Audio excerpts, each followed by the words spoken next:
ਸਤਨਾਮ ਵਾਹਿਗੁਰੂ ਸਾਹਿਬ ਜੀ।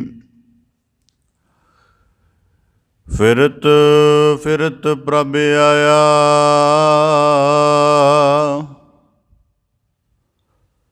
ਪਰਿਆ ਤਉ ਸਰਨਾਏ।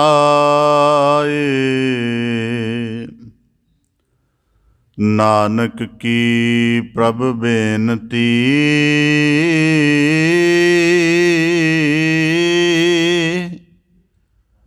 ਆਪਣੀ ਭਗਤੀ ਲਾਏ।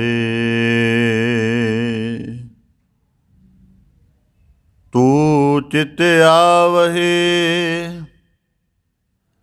ਤੇਰੀ ਮਾਇਆ, ਸਿਮਰਤ ਨਾਮ ਸਗਲ ਰੋਗ ਖਇਆ। ਅਨੇਕ ਦੁਖ ਦੇਵਹਿ ਅਵਰਾ ਕੋ, ਪਹੁੰਚ ਨ ਸਾਕੈ ਜਨ ਤੇਰੇ ਕੋ। ਪਿੰਗੁਲ ਪਰਬਤ ਪਾਰ ਪਰੇ, ਖਲ ਚਤੁਰ ਬਕੀਤਾ। ਅੰਦੁਲੈ ਤ੍ਰਿਭਵਨ ਸੁਜਿਆ, ਗੁਰ ਭੇਟ ਪੁਨੀਤਾ। ਮਹਿਮਾ ਸਾਧੂ ਸੰਗ ਕੀ, ਸੁਨੋ ਮੇਰੇ ਮੀਤਾ। ਮੈਲ ਖੋਈ ਕੋਟ ਅਗ ਹਰੇ,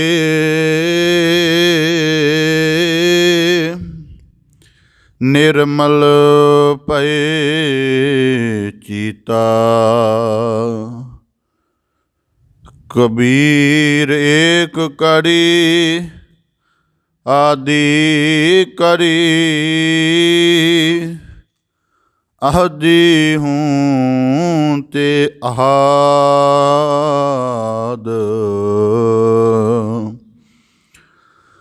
ਭਗਤਨ ਸੇਤੀ ਗੋਸਟੇ,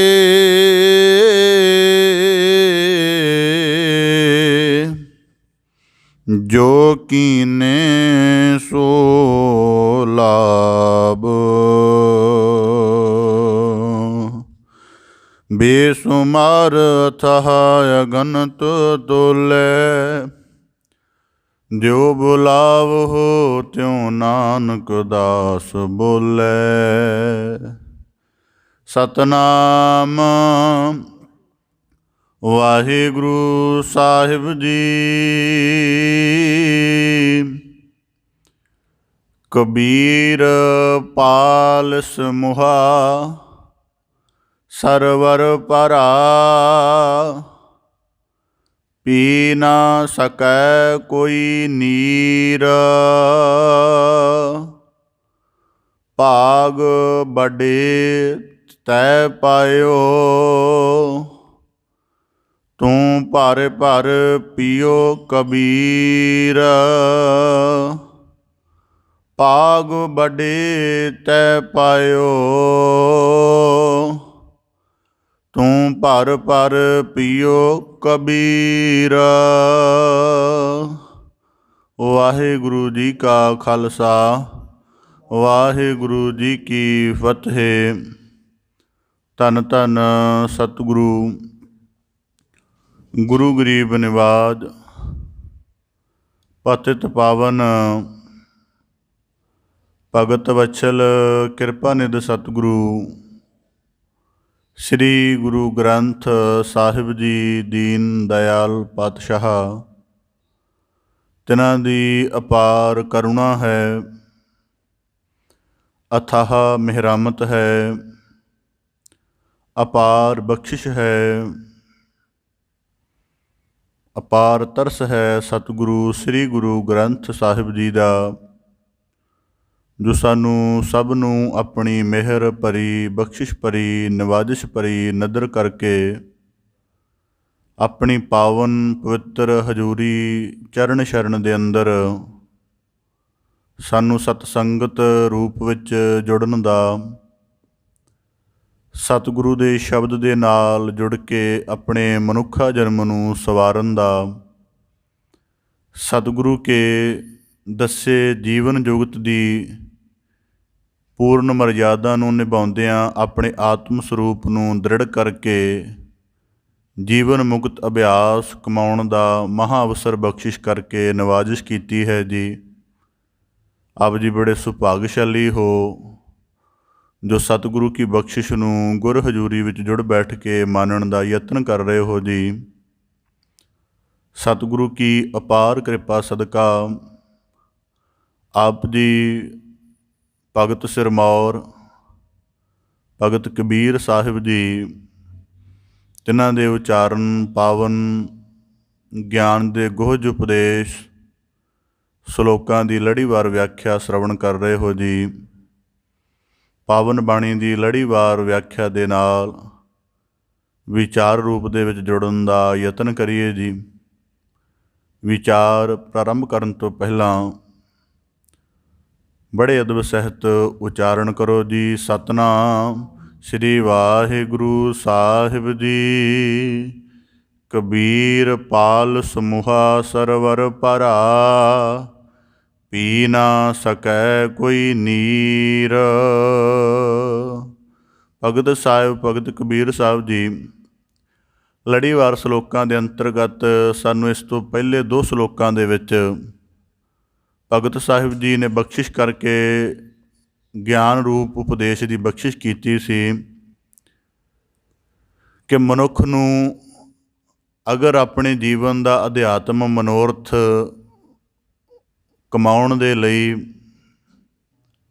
ਮਦੂਕਰੀ ਆਦਿਕ ਮੰਗਣ ਦਾ ਕਾਰਜ ਵੀ ਕਰਨਾ ਪਵੇ ਤਾਂ ਉਹ ਉੱਤਮ ਹੈ, ਕਿਉਂਕਿ ਬਹੁ ਲੋਗਨ ਕੀ ਕਾਨ ਜਾਂ ਚਾਲਤ ਕੁਲ ਕੀ ਕਾਨ ਦੇ ਭਰਮ ਵਿੱਚ ਪੈ ਕੇ ਜਿਹੜੇ ਆਪਣੇ ਜੀਵਨ ਦੇ ਪਰਮ ਮਨੋਰਥ ਨੂੰ ਵਿਸਾਰ ਛੱਡਦੇ ਹਨ, ਗੁਰੂ ਸਾਹਿਬ ਜੀ ਕਹਿੰਦੇ ਉਹਨਾਂ ਨਾਲੋਂ ਮਦੂਕਰੀ ਮੰਗ ਕੇ ਬੰਦਗੀ ਦਾ, ਪਰਮੇਸ਼ਰ ਦੇ ਤਮਾਮ ਰੱਬੀ ਗੁਣਾਂ ਨੂੰ ਆਪਣੇ ਹਿਰਦੇ ਵਿੱਚ ਧਾਰਨ ਕਰਕੇ ਜੀਵਨ ਦੇ ਅਸਲ ਮਕਸਦ ਨੂੰ, ਆਪਣੇ ਸਤ ਸਰੂਪ ਨੂੰ ਪ੍ਰਾਪਤ ਹੋਣ ਵਾਲਾ ਜਿਹੜਾ ਜਗਿਆਸੂ ਹੈ, ਭਗਤ ਹੈ, ਉਹ ਸਭ ਤੋਂ ਉੱਤਮ ਹੈ। ਇਹਨੂੰ ਅਸੀਂ ਦੁਨਿਆਵੀ ਨੁਕਤੇ ਤੋਂ ਵੀ ਇਸ ਗੱਲ ਨੂੰ ਆਖਦੇ ਹਾਂ। ਕਈ ਵਾਰ ਅਸੀਂ ਕਹਿੰਦੇ ਨਾ ਜਿਵੇਂ ਵਿੱਦਿਆ ਦਾ ਧਨ ਹੈ, ਜਿਵੇਂ ਮਰਜ਼ੀ ਉਧਾਰ ਪਕੜ ਕੇ ਚੋਰੀ ਕਰਕੇ ਜਿਵੇਂ ਮਰਜ਼ੀ ਹੈ ਆਪਣਾ ਵਿੱਦਿਆ ਦਾ ਧਨ ਪੂਰਾ ਕਰ ਲਓ, ਕਿ ਉਹਨੇ ਤੁਹਾਨੂੰ ਸੰਸਾਰ ਦੇ ਵਿੱਚ ਸ਼ੋਭਾ ਨੇਕ ਪ੍ਰਤੀਤ ਦਿਵਾਉਣੀ ਹੈ।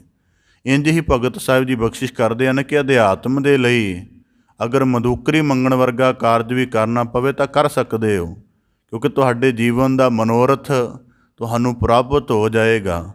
ਇਸੇ ਤਰ੍ਹਾਂ ਭਗਤ ਕਬੀਰ ਸਾਹਿਬ ਜੀ ਬਖਸ਼ਿਸ਼ ਕੀਤੀ ਸੀ ਕਿ ਜਗਤ ਦੇ ਵਿੱਚ ਮਾਲਕ ਸਿਰਮੌਰ ਹੈ, ਸਰਵ ਉੱਚ ਹੈ, ਅਸੀਂ ਉਹਦੀ ਬਹੁਤ ਛੋਟੀ ਜਿਹੀ ਰਚਨਾ ਹਾਂ ਅਤੇ ਸਾਨੂੰ ਉਹਦੇ ਇਸ ਜਗਤ ਵਿੱਚ ਰਹਿੰਦਿਆਂ ਉਹਦੀਆਂ ਬਖਸ਼ਿਸ਼ਾਂ ਦੇ ਕੇਵਲ ਵਰਤੋਂਕਾਰ ਰਹਿਣਾ ਚਾਹੀਦਾ, ਦਾਅਵੇਦਾਰ ਜਾਂ ਕਬਜ਼ਾ ਕਰਤਾ ਜਾਂ ਪਕੜ ਕਰਤਾ ਨਹੀਂ। ਜਿੰਨਾ ਚਿਰ ਅਸੀਂ ਕਿਸੇ ਚੀਜ਼ ਨੂੰ ਰੱਬੀ ਬਖਸ਼ਿਸ਼ ਸਮਝ ਕੇ ਵਰਤਦੇ ਹਾਂ ਉਹਨਾਂ ਚਿਰ ਹੀ ਉਹ ਦਾਤ ਰਹਿੰਦੀ ਹੈ। ਜਦੋਂ ਅਸੀਂ ਆਪਣੀ ਨਿੱਜ ਹਉਮੈ, ਆਪਣਾ ਨਿੱਜ ਕਬਜ਼, ਨਿੱਜ ਪਕੜ, ਆਪਣਾ ਸਵਾਰਥ ਉਹਦੇ ਉੱਪਰ ਦਬਾਅਕਾਰੀ ਰੂਪ ਦੇ ਵਿੱਚ ਪਾ ਦਿੰਦੇ ਹਾਂ, ਫਿਰ ਉਹ ਬਖਸ਼ਿਸ਼ ਦਾ ਸਰੂਪ ਨਹੀਂ ਰਹਿੰਦਾ। ਇਸ ਕਰਕੇ ਭਗਤ ਕਬੀਰ ਸਾਹਿਬ ਜੀ ਨੇ ਕਿਹਾ ਕਿ ਨਿਰਦਾਵੈ ਰਹਿ ਨਿਸੰਗ, ਕਿ ਜਗਤ ਵਿੱਚ ਸਭ ਤੋਂ ਸਿਰਮੌਰ ਅਕਾਲ ਪੁਰਖ ਦੀ ਸੱਤਾ ਦੇ ਅਧੀਨ ਉਹਦੇ ਹੁਕਮ, ਉਹਦੇ ਭੈ ਅਤੇ ਇੱਕ ਧਰਮ ਦੀ ਉੱਚ ਮਰਿਆਦਾ ਦੇ ਰੂਪ ਵਿੱਚ ਆਪਣਾ ਜੀਵਨ ਜਿਉਣਾ ਚਾਹੀਦਾ। ਇਸੇ ਪ੍ਰਕਾਰ ਬਖਸ਼ਿਸ਼ ਕਰਦੇ ਹਨ।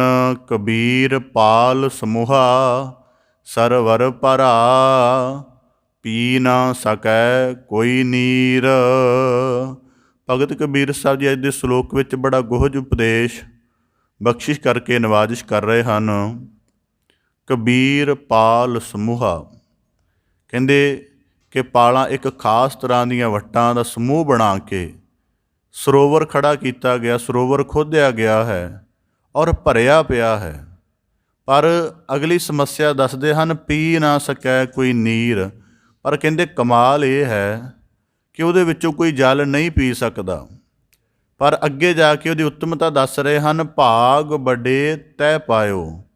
ਭਾਵ ਕਿ ਆਪਣੇ ਆਪ ਨੂੰ ਜਗਿਆਸੂ ਰੂਪ ਦੇ ਵਿੱਚ, ਸਰੋਤਾ ਰੂਪ ਦੇ ਵਿੱਚ ਭਗਤ ਕਬੀਰ ਸਾਹਿਬ ਜੀ ਕਥਨ ਕਰ ਰਹੇ ਹਨ ਕਿ ਭਾਗ ਵੱਡੇ, ਆਪਣੇ ਆਪ ਨੂੰ ਸੰਬੋਧਿਤ ਹੋ ਰਹੇ ਹਨ। ਤੈ ਪਾਇਓ ਕਿ ਤੁਸੀਂ ਪਾਇਆ ਹੈ, ਭਰ ਭਰ ਪੀਓ ਕਬੀਰ। ਇਸ ਕਰਕੇ ਉਸ ਜਲ ਨੂੰ ਜਿਤਨਾ ਵੀ ਜ਼ਿਆਦਾ, ਇੱਕ ਬੁੱਕ ਨਾਲ, 10 ਬੁੱਕਾਂ ਦੇ ਨਾਲ, ਜਿੰਨਾ ਵੱਧ ਤੋਂ ਵੱਧ ਉਸ ਮਹਾਂਪਵਿੱਤਰ ਜਲ ਨੂੰ ਆਪਣੇ ਅੰਦਰ ਸਮਾ ਸਕਦੇ ਹੋ, ਗ੍ਰਹਿਣ ਕਰ ਸਕਦੇ ਹੋ, ਕਰੋ, ਕਿਉਂਕਿ ਵੱਡੇ ਭਾਗ ਦੇ ਨਾਲ ਇਹ ਮਿਲਿਆ ਹੈ। ਇਸ ਸ਼ਲੋਕ ਨੂੰ ਸ਼ਬਦ ਵਿਚਾਰ ਦੇ ਨੁਕਤੇ ਤੋਂ ਸਮਝਣ ਦਾ, ਵਿਚਾਰਨ ਦਾ ਯਤਨ ਕਰੀਏ। ਭਗਤ ਕਬੀਰ ਸਾਹਿਬ ਜੀ ਨੇ ਇਸ ਸ਼ਲੋਕ ਦੇ ਰੂਪ ਵਿੱਚ ਸਾਨੂੰ ਸਾਧ ਸੰਗਤ ਦੀ ਮਹਾਨਤਾ ਸਮਝਾਈ ਹੈ। ਜਦੋਂ ਕਹਿ ਰਹੇ ਹਨ ਪਾਲ ਸਮੂਹਾ ਸਰਵਰ ਭਰਾ, ਉਹਦਾ ਭਾਵ ਇਹ ਹੈ ਕਿ ਜੋ ਸਤ ਸੰਗਤ ਰੂਪ ਸਰੋਵਰ ਹੈ, ਇਹ ਅਥਾਹ ਗੁਣਾ, ਰੱਬੀ ਮਿਹਰ, ਮਹਾਂਬਖਸ਼ਿਸ਼ਾਂ ਦੇ ਨਾਲ ਭਰਿਆ ਹੋਇਆ ਹੈ। ਪੀ ਨਾ ਸਕੈ ਕੋਈ ਨੀਰ, ਪਰ ਇਹਦੀ ਪ੍ਰਤੀਤ ਆਮ ਵਰਗੀ ਨਹੀਂ ਹੈ। ਇਹਦੀ ਪ੍ਰਤੀਤ ਆਮ ਵਰਗੀ ਦਾ ਮਤਲਬ ਕਿ ਜਿਵੇਂ ਅਸੀਂ ਆਪਣੀ ਹੱਥਾਂ ਨਾਲ ਕਿਰਤ ਕਰਦੇ ਹਾਂ, ਉਹਦਾ ਇਵਜ਼ ਸਾਨੂੰ ਭੌਤਿਕ ਰੂਪ ਦੇ ਵਿੱਚ ਪ੍ਰਾਪਤ ਹੁੰਦਾ, ਕਰੰਸੀ ਮਿਲਦੀ ਹੈ, ਤਾਂ ਪਤਾ ਲੱਗ ਜਾਂਦਾ ਅਸੀਂ 8 ਘੰਟੇ ਕੰਮ ਕੀਤਾ, 10 ਘੰਟੇ ਕੰਮ ਕੀਤਾ। ਭਾਵ ਕਿ ਉਹ ਮੈਟਰ ਵਿੱਚ ਗੱਲ ਰਹਿੰਦੀ ਹੈ। ਜਿਹੜਾ ਸਾਧ ਸੰਗਤ ਦਾ ਕਰਮ ਹੈ, ਭਗਤ ਕਬੀਰ ਸਾਹਿਬ ਜੀ ਕਹਿੰਦੇ ਇਹਦੀ ਪ੍ਰਤੀਤ ਇਵੇਂ ਦੀ ਨਹੀਂ ਹੈ। ਇਹਦੇ ਵਿੱਚ ਤਾਂ ਜਿਹੜਾ ਕੁਝ ਕਮਾਇਆ ਹੋਵੇਗਾ ਉਹ ਅੰਤਰੀਵ ਹੀ ਹੋਏਗਾ, ਅਤੇ ਉਹ ਅੰਤਰੀਵ ਦਾ ਜਿਹੜਾ ਅਨੁਭਵ ਹੈ, ਜਿੰਨੇ ਕਮਾਇਆ ਹੋਏਗਾ ਉਹਦੇ ਕੋਲ ਹੀ ਹੋਏਗਾ, ਦੂਜੇ ਕੋਲ ਨਹੀਂ। ਜਿਵੇਂ ਦੁਨਿਆਵੀ ਅਤੇ ਸੰਸਾਰੀ ਦਾ, ਦੁਨਿਆਵੀ ਅਤੇ ਅਧਿਆਤਮ ਦਾ ਕੀ ਫਰਕ ਹੁੰਦਾ ਹੈ? ਅਸੀਂ ਦੁਨਿਆਵੀ ਧਨ ਕਮਾਇਆ ਹੋਵੇ, ਕਿਸੇ ਨੂੰ ਦਿਖਾ ਸਕਦੇ ਹਾਂ ਜੀ ਇੰਨਾ ਧਨ ਹੈ ਮੇਰੇ ਪਾਸ। ਅਧਿਆਤਮ ਦੀ ਕਮਾਈ ਕੀਤੀ ਹੈ, ਅਤੇ ਅਧਿਆਤਮ ਦੀ ਕਮਾਈ ਕੋਈ ਬਹੁਤ ਵੱਡਾ ਜਗਿਆਸੂ ਹੋਵੇ ਤੇ ਉਹਨੂੰ ਥੋੜ੍ਹੀ ਬਹੁਤ ਸਪਸ਼ਟ ਕੀਤੀ ਜਾ ਸਕਦੀ ਹੈ, ਦੂਜੇ ਨੂੰ ਨਹੀਂ। ਇਸ ਕਰਕੇ ਭਗਤ ਕਬੀਰ ਸਾਹਿਬ ਜੀ ਕਹਿੰਦੇ, ਕਬੀਰ ਪਾਲ ਸਮੂਹਾ ਸਰਵਰ ਭਰਾ। ਪਰਮੇਸ਼ਰ ਨੇ ਧਰਤੀ 'ਤੇ ਆਪਣੀ ਨਵਾਜ਼ਿਸ਼ ਦੇ ਲਈ ਸਾਜਿਆ ਹੋਇਆ ਉਹ ਸਮੂਹਕ ਇਕੱਠ, ਜਿਹਨੂੰ ਸਾਧ ਸੰਗਤ ਕਿਹਾ ਜਾਂਦਾ ਹੈ। ਭਗਤ ਕਬੀਰ ਸਾਹਿਬ ਜੀ ਕਹਿੰਦੇ, ਪੀ ਨਾ ਸਕੈ ਕੋਈ ਨੀਰ, ਕਿਉਂਕਿ ਇਹਦੇ ਵਿੱਚ ਜੋ ਕੁਝ ਪ੍ਰਾਪਤ ਹੋਣਾ ਹੈ ਉਹ ਆਮ ਦੁਨਿਆਵੀ ਅਰਥਾਂ ਵਾਂਗ ਨਹੀਂ ਹੈ। ਇਹਦਾ ਰੂਪ, ਇਹਦਾ ਅਨੁਭਵ, ਇਹਦਾ ਸਾਰਾ ਜਿਹੜਾ ਜ਼ਿਕਰ ਹੈ, ਉਹ ਆਮ ਜਿਹੜਾ ਦੁਨਿਆਵੀ ਜਗਤ ਹੈ ਉਹਦੇ ਨਾਲੋਂ ਬਿਲਕੁਲ ਭਿੰਨ ਹੈ। ਆਮ ਮਨੁੱਖ ਕਿਤੇ ਆਪਣਾ 1 ਘੰਟਾ ਸਮਾਂ ਲਗਾਵੇ, ਉਹਦਾ ਕਿਸੇ ਨਾ ਕਿਸੇ ਰੂਪ ਵਿੱਚ, ਜੇ ਪੈਸਾ ਨਹੀਂ ਤਾਂ ਉਹਦਾ ਪ੍ਰਮਾਣ ਲਿਖਵਾ ਦਿੰਦਾ ਹੈ ਕਿ ਜੇ ਮੈਂ ਇੱਥੇ ਬੈਠਾ ਹੋਇਆ ਸਾਂ, ਇਸ ਮਜਲਿਸ ਦੇ ਵਿੱਚ ਆਇਆ, ਜਿਵੇਂ ਸੈਮੀਨਾਰ ਆਦਿਕ ਹੁੰਦੇ। ਤਾਂ ਭਗਤ ਕਬੀਰ ਸਾਹਿਬ ਜੀ ਕਹਿੰਦੇ ਇੱਥੇ ਕੁਝ ਗੱਲ ਵਿਚਿੱਤਰ ਚੱਲਦੀ ਹੈ, ਕੁਝ ਵਿਲੱਖਣ ਤਰ੍ਹਾਂ ਦੀ ਗੱਲ ਚੱਲਦੀ ਹੈ ਕਿ ਇੱਥੇ ਜੋ ਕੁਝ ਤਾਂ ਕਰਕੇ ਕਿ ਪੀ ਨਾ ਸਕੈ ਕੋਈ ਨੀਰ। ਅੱਜ ਜਿਹੜਾ ਮਨੁੱਖ ਦਾ ਅਧਿਆਤਮਿਕ ਜਗਤ ਵੱਲ ਕਦਮ ਨਹੀਂ ਵੱਧ ਰਹੇ, ਜਾਂ ਉਹ ਅਧਿਆਤਮਿਕ ਸਾਧਨਾ ਨੂੰ ਬਹੁਤੀ ਪ੍ਰਮੁੱਖਤਾ ਨਹੀਂ ਦੇ ਰਿਹਾ, ਉਹਦਾ ਕਾਰਨ ਕੀ ਹੈ ਕਿ ਉਹ ਜਿਹੜਾ ਪਦਾਰਥਕ ਕਿਸਮ ਦਾ ਭੌਤਿਕ ਫਾਇਦਾ ਹੈ, ਉਹਨੂੰ ਸਤ ਸੰਗਤ, ਉਹਨੂੰ ਅਧਿਆਤਮ ਦੇ ਸਨਮੁਖ ਰੱਖ ਕੇ ਚੱਲ ਰਿਹਾ ਹੈ ਕਿ ਜੇ ਮੈਂ ਬਾਕੀ ਕਾਰਜ ਕਰਦਾ ਹਾਂ ਮੈਨੂੰ ਉਹਦੇ ਵਿੱਚ ਭੌਤਿਕ ਲਾਭ ਪਹੁੰਚਦਾ ਹੈ, ਭਾਵ ਕਿ ਮਾਇਕੀ ਲਾਭ ਪਹੁੰਚਦੇ ਨੇ। ਇਸ ਕਰਕੇ ਜੇ ਸਤ ਸੰਗਤ, ਗੁਰ ਹਜ਼ੂਰੀ 'ਚ ਬੈਠਣਾ ਮੈਨੂੰ ਇਸ ਤਰ੍ਹਾਂ ਦਾ ਫਾਇਦਾ ਪਹੁੰਚਾ ਦੇਵੇ ਤਾਂ ਮੈਂ ਜਾਵਾਂਗਾ। ਇਸ ਕਰਕੇ ਜਦੋਂ ਭਗਤ ਕਬੀਰ ਸਾਹਿਬ ਜੀ ਨੇ ਕਿਹਾ ਪੀ ਨਾ ਸਕੈ ਕੋਈ ਨੀਰ, ਤਾਂ ਉਹਦਾ ਭਾਵ ਹੈ ਕਿ ਜਿਹੜੇ ਦੁਨਿਆਵੀ ਕਿਸਮ ਦੀ ਗ੍ਰਸਤਣਾ ਦੇ ਵਿੱਚ ਫਸੇ ਹੋਏ ਹਨ, ਉਹ ਇਸ ਰਸ ਨੂੰ ਨਹੀਂ ਪੀ ਸਕਦੇ, ਕਿਉਂਕਿ ਉਹਨਾਂ ਨੇ ਆਪਣੀ ਪ੍ਰਤੀਤ ਹੀ ਛੋਟੀ ਕੀਤੀ ਹੋਈ ਹੈ। ਜਿਵੇਂ ਸਾਡੇ ਲਈ ਹੁਣ ਸਮਝ ਦਾ ਫਰਕ ਹੈ ਨਾ। ਹੁਣ ਉਦਾਹਰਨ ਦੇ ਤੌਰ 'ਤੇ ਗੁਰਬਾਣੀ ਵਿੱਚ ਵਾਕ ਆਉਂਦਾ, ਚਾਉਣੇ ਸੋਇਨਾ ਪਾਈਐ, ਚੁਣ ਚੁਣ ਖਾਵੈ ਘਾਸ। ਪਸ਼ੂਆਂ ਨੂੰ ਇੱਕ ਪਾਸੇ ਚਾਰਾ ਪਾ ਦਿਓ, ਦੂਜੇ ਪਾਸੇ ਬਹੁਤ ਸਾਰਾ ਸੋਨਾ ਰੱਖ ਦਿਓ, ਭਾਵੇਂ ਟੁਕੜੇ ਟੁਕੜੇ ਕਰਕੇ ਚਾਰੇ 'ਚ ਰੱਖ ਦਿਓ। ਕਹਿੰਦੇ ਪਸ਼ੂ ਦੀ ਸਮਝ ਹੈ ਕਿ ਚਾਰਾ ਮੇਰੇ ਸਰੀਰ ਲਈ ਲਾਭਦਾਇਕ ਹੈ, ਜ਼ਰੂਰੀ ਹੈ। ਕਹਿੰਦੇ ਉਹਨੂੰ ਚੁਣ ਚੁਣ, ਉਹ ਭਾਵੇਂ ਤੁਸੀਂ ਕਿੰਨਾ ਮਰਜ਼ੀ ਰਲਾ ਦਿਓ, ਉਹ ਸੋਨਾ ਛੱਡ ਦੇਗਾ, ਆਪਣਾ ਚਾਰਾ ਗ੍ਰਹਿਣ ਕਰ ਲਏਗਾ। ਇੰਝ ਹੀ ਸਮਝ ਹੈ। ਸਮਝ ਕਰਕੇ ਕੋਈ ਮਨੁੱਖ ਵੱਡਾ ਛੋਟਾ, ਗੁਰਮੁਖ ਮਨਮੁਖ ਇਹ ਕੁਝ ਬਣਦਾ ਹੈ। ਸਮਝ ਹੈ ਤਾਂ ਸਾਡੇ ਲਈ ਜਿਹੜੀ ਸੋਨਾ ਹੈ ਬੜੀ ਬੇਸ਼ਕੀਮਤੀ ਵਸਤ ਹੈ। ਪਸ਼ੂ ਦੀ ਸਮਝ ਚਾਰੇ ਤੱਕ ਸੀਮਤ ਹੈ, ਉਹਦੇ ਲਈ ਚਾਰਾ ਉੱਤਮ ਹੈ। ਇਸ ਕਰਕੇ ਭਗਤ ਕਬੀਰ ਸਾਹਿਬ ਜੀ ਨੇ ਸਮੱਸਿਆ ਵੀ ਦੱਸੀ ਹੈ ਅਤੇ ਸਮੱਸਿਆ ਤੋਂ ਅੱਗੇ ਜਿਨ੍ਹਾਂ ਦਾ ਵੱਡਾ ਅਨੁਭਵ ਹੈ ਉਹਨਾਂ ਦੀ ਵੀ ਗੱਲ ਕੀਤੀ ਹੈ ਕਿ ਪੀ ਨਾ ਸਕੈ ਕੋਈ ਨੀਰ। ਇਸ ਕਰਕੇ ਅਸੀਂ ਕਈ ਵਾਰੀ ਅਸੀਂ ਆਪਣੇ ਵੇਗ ਵਿੱਚ ਆ ਕੇ ਨਾ ਆਉਣ ਵਾਲਿਆਂ ਦੇ ਪ੍ਰਤੀ ਕੁਝ ਵਾਕ ਕਹਿ ਦਿੰਦੇ ਹਾਂ। ਉਹਦੇ ਸੰਬੰਧ ਵਿੱਚ ਸਾਨੂੰ ਭਗਤ ਕਬੀਰ ਸਾਹਿਬ ਜੀ ਚੇਤਨ ਕਰਦੇ ਹਨ ਕਿ ਪੀ ਨਾ ਸਕੈ ਕੋਈ ਨੀਰ, ਕਿ ਉਹ ਵੱਸ ਦੀ ਗੱਲ ਨਹੀਂ। ਉਹਨਾਂ ਦੀ ਸਮਝ, ਉਹਨਾਂ ਦਾ ਅਨੁਭਵ, ਉਹਨਾਂ ਦੀ ਪ੍ਰਤੀਤ, ਉਹਨਾਂ ਦੀ ਜਿਹੜੀ ਗਿਆਨ ਦੀ ਫਲਾਈਟ ਹੈ ਉਹ ਬੜੀ ਛੋਟੀ ਹੈ। ਇਸ ਕਰਕੇ ਜਿੰਨਾ ਕੁ ਉਹਨਾਂ ਨੂੰ ਪ੍ਰਚਲਿਤ ਕਿਸਮ ਦਾ ਜੀਵਨ ਜਗਤ ਵਿੱਚੋਂ ਮਿਲ ਗਿਆ ਉਹਦੇ ਨਾਲ ਹੀ ਸੰਤੁਸ਼ਟ ਨੇ। ਮੈਂ ਆਪਦੇ ਸਨਮੁਖ ਜ਼ਿਕਰ ਰੱਖਾਂ, ਸਾਨੂੰ ਕਈ ਦਫਾ ਲੱਗਦਾ ਹੋਏਗਾ ਕਿ ਜੀ ਜਿਹੜੇ ਕਿ ਅਸੀਂ ਸਧਾਰਨ ਕਿਸਮ ਦੇ ਲੋਕ ਹੀ ਸੰਗਤ ਵਿੱਚ ਆਉਂਦੇ ਹਾਂ। ਮੈਂ ਦੁਨੀਆ ਦੇ ਬੜੇ ਪ੍ਰਬੁੱਧ ਬੰਦਿਆਂ ਦੇ ਨਿਕਟ ਬੈਠ ਕੇ ਅਨੁਭਵ ਲਏ ਹੋਏ ਹਨ।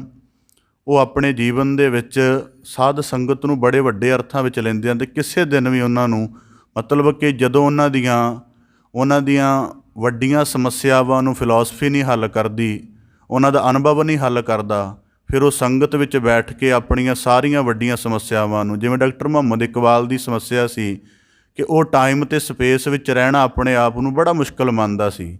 ਉਹ ਕਹਿੰਦਾ ਸੀ ਕਿ ਮੈਨੂੰ ਐਡੀ ਕੁ ਦੇਹ ਨਹੀਂ ਚਾਹੀਦੀ ਜਿੱਡੀ ਕੁ ਦੇਹ ਨਾਲ ਮੈਂ ਜੀਵਨ ਜਿਉਂ ਰਿਹਾ, ਮੈਨੂੰ ਪੂਰੇ ਯੂਨੀਵਰਸ ਜਿੱਡੀ ਦੇਹ ਚਾਹੀਦੀ ਹੈ। ਅਤੇ ਉਹਦੀ ਇਸ ਸਮੱਸਿਆ ਨੂੰ ਕੁਰਾਨ ਦੀ ਤਲਾਵਤ ਨੇ ਹੱਲ ਕੀਤਾ ਸੀ। ਇਸ ਕਰਕੇ ਜਿਹੜੀ ਸਾਧ ਸੰਗਤ ਹੈ ਕੇਵਲ ਸ਼ਰਧਾ ਦਾ ਧਾਰਮਿਕ ਕਰਮ ਨਹੀਂ ਹੈ, ਇਹ ਸਾਡੇ ਅੰਤਰੀਵ ਜੀਵਨ ਦੀਆਂ ਜਿਹੜੀਆਂ ਰੱਬੀ ਬਖਸ਼ਿਸ਼ ਵਾਲੀਆਂ ਸਮਰੱਥਾ ਪਈਆਂ ਨੇ, ਸਾਡਾ ਮਨ, ਸਾਡੀ ਸੁਰਤ, ਸਾਡੀ ਜਿਹੜੀ ਕਲਪਨਾ ਹੈ, ਉਹਨੂੰ ਆਕਾਸ਼ ਦੇ ਆਦਰਸ਼ ਨਾਲ ਜੋੜ ਕੇ ਅਤੇ ਉਹਦੇ ਅੰਦਰ ਭਰਪੂਰ ਗੁਣਾਂ ਨੂੰ ਸਮਾ ਲੈਣਾ, ਭਾਵ ਕਿ ਰੱਬੀ ਬਖਸ਼ਿਸ਼ਾਂ ਦੇ ਨਾਜ਼ਲ ਹੋਣ ਦਾ ਜਿਹੜਾ ਕੇਂਦਰ ਹੈ ਉਹ ਸਾਧ ਸੰਗਤ ਹੈ, ਕਿਉਂਕਿ ਉਹਦੇ ਵਿੱਚ ਗੁਰ ਸਰੂਪ ਆਪ ਮੌਜੂਦ ਹੈ। ਇਸ ਕਰਕੇ ਭਗਤ ਕਬੀਰ ਸਾਹਿਬ ਜੀ ਬਖਸ਼ਿਸ਼ ਕਰਦੇ ਹਨ, ਕਬੀਰ ਪਾਲ ਸਮੂਹਾ ਸਰਵਰ ਭਰਾ। ਇਸ ਕਰਕੇ ਜਿਹੜੀ ਸੰਗਤ ਹੈ ਇਹ ਪਰਮੇਸ਼ਵਰੀ ਬਖਸ਼ਿਸ਼ਾਂ ਦੇ ਨਾਲ ਭਰਪੂਰ ਹੈ, ਪਰ ਪੀ ਨਾ ਸਕੈ ਕੋਈ ਨੀਰ, ਕਿਉਂਕਿ ਮਨੁੱਖ ਅੱਜ ਮੈਟਰ ਦਾ ਗੁਲਾਮ ਹੈ ਅਤੇ ਉਹ ਮੈਟਰ ਦੇ ਨੁਕਤੇ ਤੋਂ ਹੀ ਹਰੇਕ ਚੀਜ਼ ਨੂੰ ਦੇਖਦਾ। ਤਾਂ ਕਰਕੇ ਲੋਕਾਂ ਦਾ ਪ੍ਰਸ਼ਨ ਖੜਾ ਹੋ ਜਾਂਦਾ ਹੈ, ਜੀ ਨਿਤਨੇਮ ਦਾ ਫਾਇਦਾ ਕੀ ਹੈ। ਉਹ ਅਸਲ 'ਚ ਪ੍ਰਸ਼ਨ ਨਹੀਂ ਕਰ ਰਿਹਾ ਹੁੰਦਾ। ਜਦੋਂ ਬੰਦਾ ਇਹ ਕੁਐਸਚਨ ਕਰਦਾ ਹੈ, ਉਹ ਦਰਅਸਲ ਆਪਣੀ ਸਮੱਸਿਆ ਦੱਸ ਰਿਹਾ ਹੁੰਦਾ ਹੈ ਕਿ ਮੇਰੀ ਮਨ, ਮੇਰੀ ਸੁਰਤ, ਸਭ ਕੁਝ ਨੂੰ ਪਦਾਰਥ ਦੀ ਜਿਹੜੀ ਭੌਤਿਕਤਾ ਹੈ ਜਾਂ ਉਹਦਾ ਬਾਹਰੀ ਰੂਪ ਬਣਿਆ ਹੋਇਆ ਹੈ ਉਹਨੇ ਕੈਪਚਰ ਕੀਤਾ ਹੋਇਆ। ਅਤੇ ਜਿਹੜਾ ਨਿਤਨੇਮ ਹੈ ਇਹ ਅਧਿਆਤਮ ਦਾ ਵਿਸ਼ਾ ਹੈ, ਅਤੇ ਅਧਿਆਤਮ ਮੇਰੇ ਪਦਾਰਥਕ ਲੋੜ ਨੂੰ ਪੂਰਾ ਕਿਵੇਂ ਕਰੇ, ਉਹ ਪ੍ਰਸ਼ਨ ਅਸਲ ਸਮੱਸਿਆ ਦੱਸ ਰਿਹਾ ਹੁੰਦਾ ਹੈ। ਇਸ ਕਰਕੇ ਭਗਤ ਕਬੀਰ ਸਾਹਿਬ ਜਦੋਂ ਸ਼ਬਦ ਕਿਹਾ ਨਾ, ਪੀ ਨਾ ਸਕੈ ਕੋਈ ਨੀਰ, ਅਤੇ ਇਹਦਾ ਭਾਵ ਹੈ ਕਿ ਜਗਤ ਛੋਟੇ ਮਾਪਦੰਡਾਂ ਦੀ ਤਰਫ ਚੱਲਦਾ ਹੈ, ਅਤੇ ਇਸ ਕਰਕੇ ਗੁਰ ਹਜ਼ੂਰੀ ਦੇ ਭਾਵ ਨੂੰ ਵੀ ਉਹ ਆਪਣੇ ਇੱਕ ਫਾਇਦੇ ਵਜੋਂ ਦੇਖਦਾ ਹੈ। ਇਸ ਕਰਕੇ ਭਗਤ ਕਬੀਰ ਸਾਹਿਬ ਜੀ ਨੇ ਕਿਹਾ, ਕਬੀਰ ਪਾਲ ਸਮੂਹਾ ਸਰਵਰ ਭਰਾ, ਪੀ ਨਾ ਸਕੈ ਕੋਈ ਨੀਰ। ਇਹਦਾ ਇੱਕ ਹੋਰ ਅਰਥ ਆਪਦੇ ਸਨਮੁਖ ਰੱਖਦਿਆਂ, ਜਿਤਨਾ ਜਗਤ ਬ੍ਰਹਿਮੰਡ ਸਾਜਿਆ ਹੈ ਇਹਦੇ ਵਿੱਚ ਗਿਆਨ ਰੂਪ ਅਥਾਹ ਬਖਸ਼ਿਸ਼ਾਂ ਪਈਆਂ ਹੋਈਆਂ ਹਨ, ਜੇ ਕੋਈ ਪਰਮੇਸ਼ਰ ਦੀ ਵਿਆਪਕਤਾ ਨੂੰ ਬੁੱਝ ਲਵੇ। ਪਰ ਭਗਤ ਕਬੀਰ ਸਾਹਿਬ ਜੀ ਕਹਿੰਦੇ ਇਹ ਬੁੱਝਿਆ ਨਹੀਂ ਜਾਂਦਾ। ਹੁਣ ਅਸੀਂ ਕਦੇ ਆਪ ਜੀ ਆਰਟ ਦਾ ਇਤਿਹਾਸ ਪੜ੍ਹੋ, ਜਿੰਨੇ ਧਰਤੀ 'ਤੇ ਆਰਟ ਚੱਲ ਰਹੇ ਨੇ, ਇਹ ਆਰਟ ਕਿੱਥੋਂ ਪੈਦਾ ਹੋਏ? ਸਾਨੂੰ ਲੱਗਦਾ ਕਿਸੇ ਬੰਦੇ ਨੇ ਪੈਦਾ ਕੀਤੇ, ਕਿਸੇ ਬੰਦੇ ਨੇ ਨਹੀਂ ਪੈਦਾ ਕੀਤੇ। ਇਹ ਆਰਟ ਧਰਤੀ ਦੇ ਵਿੱਚ ਕੁਦਰਤੀ ਪਿਆ ਹੋਇਆ ਕਿਉਂਕਿ ਸਾਡੀ ਜਿਹੜੀ ਸੁਰਤ ਹੈ ਬੜੀ ਛੋਟੀ ਜਿਹੀ ਹੈ, ਖਾਸ ਕਰਕੇ ਪੰਜਾਬ ਦੀ ਸੁਸਾਇਟੀ ਦੀ। ਮੈਂ ਹੋਰ ਸੁਸਾਇਟੀਆਂ ਵੀ ਸਟੱਡੀ ਕਰਦਾ ਰਹਿੰਦਾ, ਬੰਗਾਲ ਦੀ ਕਰਦਾ ਹੈ, ਦਿੱਲੀ ਦੀ ਕਰਦਾ ਹੈ, ਵਿਸ਼ਵ ਦੀਆਂ ਕਰਦਾ ਹੈ, ਪਰ ਉਹਨਾਂ ਦੀ ਸੁਰਤ ਸਾਡੇ ਜਿੰਨੀ ਛੋਟੀ ਨਹੀਂ, ਉਹਨਾਂ ਦੀ ਬੜੀ ਫਲਾਈਟ ਹੈ। ਹੁਣ ਜਿੰਨਾ ਰੰਗ ਦਾ ਬੋਧ ਪੈਦਾ ਹੋਇਆ, ਜਿਹੜੀ ਚਿੱਤਰਕਾਰੀ ਦਾ ਨਿਰਮਾਣ ਹੈ, ਉਹ ਸਾਰਾ ਕੁਦਰਤ ਵਿੱਚ ਜ਼ਾਹਰ ਰੂਪ ਵਿੱਚ ਸਮਾਇਆ ਹੋਇਆ ਸੀ। ਅਤੇ ਉਹ ਜਦੋਂ ਇੱਕ ਜਾਗੀ ਹੋਈ ਸੁਰਤ ਦੇ ਵਿੱਚ ਇਹ ਸਾਰੀ ਸ੍ਰਿਸ਼ਟੀ ਉਤਰੀ। ਤੁਸੀਂ ਦੇਖੋ, ਅੱਜ ਅਸੀਂ ਕੋਈ ਕੁਦਰਤੀ ਦ੍ਰਿਸ਼ ਦੇਖਦੇ ਹਾਂ ਨਾ, ਉਹਦੀ ਕੋਈ ਕੀਮਤ ਨਹੀਂ ਹੈ, ਅਸੀਂ ਉਹਦੀ ਕੋਈ ਕੀਮਤ ਨਹੀਂ ਤਾਰਦੇ। ਬਸ ਉਹੀ ਦ੍ਰਿਸ਼ ਨੂੰ ਆਪਣੀ ਸੁਰਤ ਦੇ ਵਿੱਚ ਉਤਾਰ ਕੇ ਕੋਈ ਚਿੱਤਰਕਾਰ ਉਹਦਾ ਵੱਡਾ ਚਿੱਤਰ ਬਣਾ ਦਿੰਦਾ ਹੈ ਤਾਂ ਉਹ ਲੱਖਾਂ ਦੀ ਕੀਮਤ 'ਚ ਵਿਕਦਾ ਹੈ। ਪਿਛਲੇ ਸਮੇਂ ਦੇ ਵਿੱਚ ਹਰਿਮੰਦਰ ਸਾਹਿਬ ਦੀ ਇੱਕ ਤਸਵੀਰ ਕਿਸੇ ਅੰਗਰੇਜ਼ ਨੇ ਬਣਾਈ, ਉਹ $55,000 ਦੀ ਵਿਕੀ। ਕੀ ਕਮਾਲ ਹੈ! ਸੁਰਤ ਜਿਹੜਾ ਧਰਤੀ 'ਤੇ ਪਿਆ ਹੋਇਆ ਰੱਬ ਦਾ ਜਿਉਂਦਾ ਜਾਗਦਾ ਅਨੁਭਵ ਹੈ, ਜਦੋਂ ਬੰਦੇ ਦੀ ਸੁਰਤ ਅੰਦਰ ਜਾਏਗਾ ਅਤੇ ਉਹ ਬੰਦੇ ਦੇ ਜੀਵਨ ਨੂੰ ਅਮੋਲਕ ਬਣਾ ਦੇਗਾ। ਇਸ ਕਰਕੇ ਗੁਰਬਾਣੀ ਵਿੱਚ ਕਹਿੰਦਾ, ਹਾ ਧੰਨ ਮੇਰੀ ਰਾਸ ਮਨ ਵਣਜਾਰਾ, ਕਿ ਉਹ ਕੀ ਹੈ ਕਿ ਅਸਲ ਦੇ ਵਿੱਚ ਮਨ ਦੇ ਵਿੱਚ ਜੇ ਮਨ ਜਾਗਿਆ ਹੋਏਗਾ ਤੇ ਉਹ ਪਰਮੇਸ਼ਰ ਦੇ ਵਿਆਪਕ ਸਰੂਪ ਨੂੰ ਬੁੱਝ ਕੇ, ਇਸ ਕਰਕੇ ਜਿੰਨੇ ਆ ਸਾਜ਼ ਬਣੇ ਨੇ, ਕਦੇ ਸ਼ਾਸਤਰੀ ਸੰਗੀਤ ਦਾ ਇਤਿਹਾਸ ਬੜੀ ਉਹਦਾ ਸਾਰਾ ਜ਼ਿਕਰ ਉਹਦੇ ਵਿੱਚ ਆਉਂਦਾ, ਜਿਨ੍ਹਾਂ ਰਿਸ਼ੀਆਂ ਨੇ ਆਪਣੇ ਮਨ ਦੇ ਅੰਦਰ ਉਤਰ ਕੇ ਬਹੁਤ ਜ਼ਿਆਦਾ ਅੰਦਰ ਦੇ ਸੰਗੀਤ ਨੂੰ ਸੁਣਿਆ ਕਿ ਅੰਦਰ ਕਿਹੜਾ ਸੰਗੀਤ ਹੈ ਜਿਹਨੂੰ ਗੁਰਬਾਣੀ 'ਚ ਪੰਜ ਸ਼ਬਦ ਕਿਹਾ ਗਿਆ ਹੈ। ਗੁਰਬਾਣੀ 'ਚ ਵਾਰ-ਵਾਰ ਜ਼ਿਕਰ ਆਉਂਦਾ ਹੈ ਕਿ ਅੰਦਰ ਪੰਜ ਸ਼ਬਦ ਵੱਜਦੇ ਨੇ, ਅੰਦਰ ਬੜੇ ਸਾਜ਼ ਚੱਲਦੇ ਨੇ। ਜਦੋਂ ਉਹਨਾਂ ਰਿਸ਼ੀਵਰਾਂ ਨੇ ਅੰਦਰੋਂ ਸੁਣਿਆ ਸੰਗੀਤ, ਫਿਰ ਉਹਨੂੰ ਜਗਤ ਨੂੰ ਪ੍ਰਗਟਾਉਣ ਦੇ ਲਈ ਉਹਨਾਂ ਨੇ ਉਵੇਂ ਦੇ ਸਾਜ਼ ਘੜੇ। ਇਸ ਕਰਕੇ ਸਾਜ਼ਾਂ ਦਾ ਕਮਾਲ ਦੇਖੋ, ਕੋਈ ਸਾਜ਼ ਹਵਾ ਨਾਲ ਵੱਜਦਾ ਹੈ, ਕੋਈ ਹੱਥ ਨਾਲ ਵੱਜਦਾ ਹੈ, ਕੋਈ ਇੱਕ ਸੰਤੂਰ ਸਾਜ਼ ਹੈ ਉਹ ਬੜੀ ਕੋਮਲ ਸ਼ੋਅ ਦੇ ਨਾਲ ਵੱਜਦਾ ਹੈ। ਉੱਤੇ ਮਤਲਬ ਉਂਗਲ ਤੱਕ ਵੀ ਮਤਲਬ ਮਾੜੀ ਜਿਹੀ ਵੀ ਟੱਚ ਕਰੋਗੇ ਤਾਂ ਵੀ ਉੱਚੋਂ ਸੰਗੀਤ ਪੈਦਾ ਹੋਏਗਾ। ਇਸ ਕਰਕੇ ਭਗਤ ਕਬੀਰ ਸਾਹਿਬ ਜੀ ਕਹਿੰਦੇ, ਪਾਲ ਸਮੂਹਾ ਸਰਵਰ ਭਰਾ, ਇਹ ਬ੍ਰਹਿਮੰਡ ਮਾਲਕ ਨੇ ਆਪਣੀ ਬਖਸ਼ਿਸ਼ਾਂ ਦੇ ਨਾਲ ਭਰਿਆ ਹੋਇਆ ਹੈ, ਪਰ ਮਨੁੱਖ ਦੀ ਸੁਰਤ ਛੋਟੀ ਹੈ, ਪੀ ਨਾ ਸਕੈ ਕੋਈ ਨੀਰ। ਪਰ ਕਹਿੰਦੇ ਮਹਾਨੀਰ ਜਿਹੜਾ ਅੰਮ੍ਰਿਤ ਰੂਪ ਹੈ ਇਹਨੂੰ ਕੋਈ ਪਾ ਨਹੀਂ ਸਕਦਾ। ਇਹ ਪਹਿਲਾ ਗੱਲ ਹੋ ਗਈ। ਅਗਲੀ ਗੱਲ ਹੈ, ਭਾਗ ਵੱਡੇ ਤੈ ਪਾਇਓ ਤੂੰ ਭਰ ਭਰ ਪੀਓ ਕਬੀਰ। ਇਹਦਾ ਪਹਿਲਾ ਜ਼ਿਕਰ ਆਪਦੇ ਸਨਮੁਖ ਰੱਖਦਿਆਂ ਕਿ ਜਿਹੜਾ ਮਨੁੱਖ ਕਿਸੇ ਸੋਝੀ ਦੇ ਵਿੱਚੋਂ, ਕਿਸੇ ਜਗਿਆਸਾ ਦੇ ਵਿੱਚੋਂ ਗੁਰ ਹਜ਼ੂਰੀ ਵਿੱਚ ਬੈਠ ਕੇ ਸ਼ਬਦ ਦਾ ਅਭਿਆਸ ਕਰਦਾ, ਇਹ ਵਾਕ ਉਹਨਾਂ ਲਈ ਹੈ। ਭਾਗ ਵੱਡੇ, ਭਾਗ ਵੱਡਾ ਦਾ ਮਤਲਬ ਕੀ ਹੈ ਕਿ ਉਂਝ ਪ੍ਰਾਪਤ ਹੈ। ਜਿਵੇਂ ਅਸੀਂ ਇੱਕ ਐਥਿਕਸ ਦੇ ਨੁਕਤੇ 'ਚ ਗੱਲ ਕਹਿੰਦੇ ਨਾ, ਅਕਸਰ ਕਿਸਮਤ ਕੁਝ ਨਹੀਂ ਹੁੰਦੀ, ਬੰਦੇ ਦਾ ਯਤਨ ਵੱਡਾ ਹੁੰਦਾ ਹੈ। ਉਹ ਅਸੀਂ ਗੱਲ ਇਸ ਲਈ ਕਹਿ ਰਹੇ ਹੁੰਦੇ ਹਾਂ ਕਿ ਮਨੁੱਖ ਨੂੰ ਦੱਸਿਆ ਜਾਵੇ ਵੀ ਤੇਰੀ ਯਤਨ ਹੀ ਤੇਰੀ ਕਿਸਮਤ ਨੂੰ ਰਚਨਾਉਣ ਦੇ ਸਮਰੱਥ ਹੈ। ਉਹਦੇ ਵਿੱਚ ਅਸੀਂ ਕੋਈ ਕੰਪੈਰੀਜ਼ਨ ਨਹੀਂ ਕਰ ਰਹੇ ਹੁੰਦੇ। ਤਾਂ ਭਗਤ ਕਬੀਰ ਸਾਹਿਬ ਜੀ ਕਹਿੰਦੇ ਭਾਗ ਵੱਡੇ, ਕਿ ਧਰਤੀ ਦੇ ਵਿੱਚ ਬਾਕੀ ਵਿਆਪਕ ਹੈ। ਜੇ ਕਿਸੇ ਨੂੰ ਨਹੀਂ ਪਛਾਣ ਆਈ ਤਾਂ ਵੱਖਰੀ ਗੱਲ। ਜੇ ਤੇਰੇ ਅੰਦਰ ਜਗਿਆਸਾ ਪੈਦਾ ਹੋ ਗਈ ਹੈ, ਗੁਰੂ ਦੁਆਰ ਜਾ ਕੇ ਸੋਝੀ ਲੈਣ ਦੀ ਭਾਵਨਾ ਪੈਦਾ ਹੋ ਗਈ ਹੈ, ਤਾਂ ਤੂੰ ਇਸ ਗੱਲ ਨੂੰ ਜਾਣ ਕਿ ਭਾਗ ਵੱਡੇ, ਵੀ ਤੇਰਾ ਭਾਗ ਵੱਡਾ ਹੈ। ਇਸ ਕਰਕੇ ਤੂੰ ਭਰ ਭਰ ਪੀਓ ਕਬੀਰ, ਕਿ ਭਾਵ ਤੂੰ ਭਰ ਭਰ ਕੇ ਉਸ ਸੰਗਤ ਦੇ ਵਿੱਚੋਂ ਪੀਣ ਦਾ ਯਤਨ ਕਰਾਂ। ਪਹਿਲਾ ਜ਼ਿਕਰ ਮੈਂ ਕਿਸੇ ਹੋਰ ਪੱਖ ਵਿੱਚ ਰੱਖਿਆ ਸੀ, ਹੁਣ ਸਤ ਸੰਗਤ ਰੂਪ ਵਿੱਚ ਰੱਖਾਂ। ਗੁਰਬਾਣੀ 'ਚ ਵਾਕ ਆਉਂਦਾ, ਜਹਾਂ ਸਤਿਗੁਰ ਤਹਾਂ ਸਤ ਸੰਗਤ ਬਣਾਈ। ਹੁਣ ਅਸੀਂ ਸਤਿਗੁਰ ਸ਼ਬਦ ਦਾ ਭਾਵ ਕੀ ਹੈ ਕਿ ਉਹ ਪਰਮ ਸਦੀਵ ਹਸਤੀ ਜਿਹਨੂੰ ਅਸੀਂ ਅਕਾਲ ਪੁਰਖ ਸਰੂਪ ਕਹਿ ਕੇ ਯਾਦ ਕਰਦੇ ਹਾਂ, ਜਦੋਂ ਉਹ ਸਰਗੁਣ ਰੂਪ ਧਾਰਨ ਕਰਕੇ ਧਰਤੀ 'ਤੇ ਆਉਂਦੀ ਹੈ ਉਦੋਂ ਸਤਿਗੁਰ ਬਣਦਾ ਹੈ।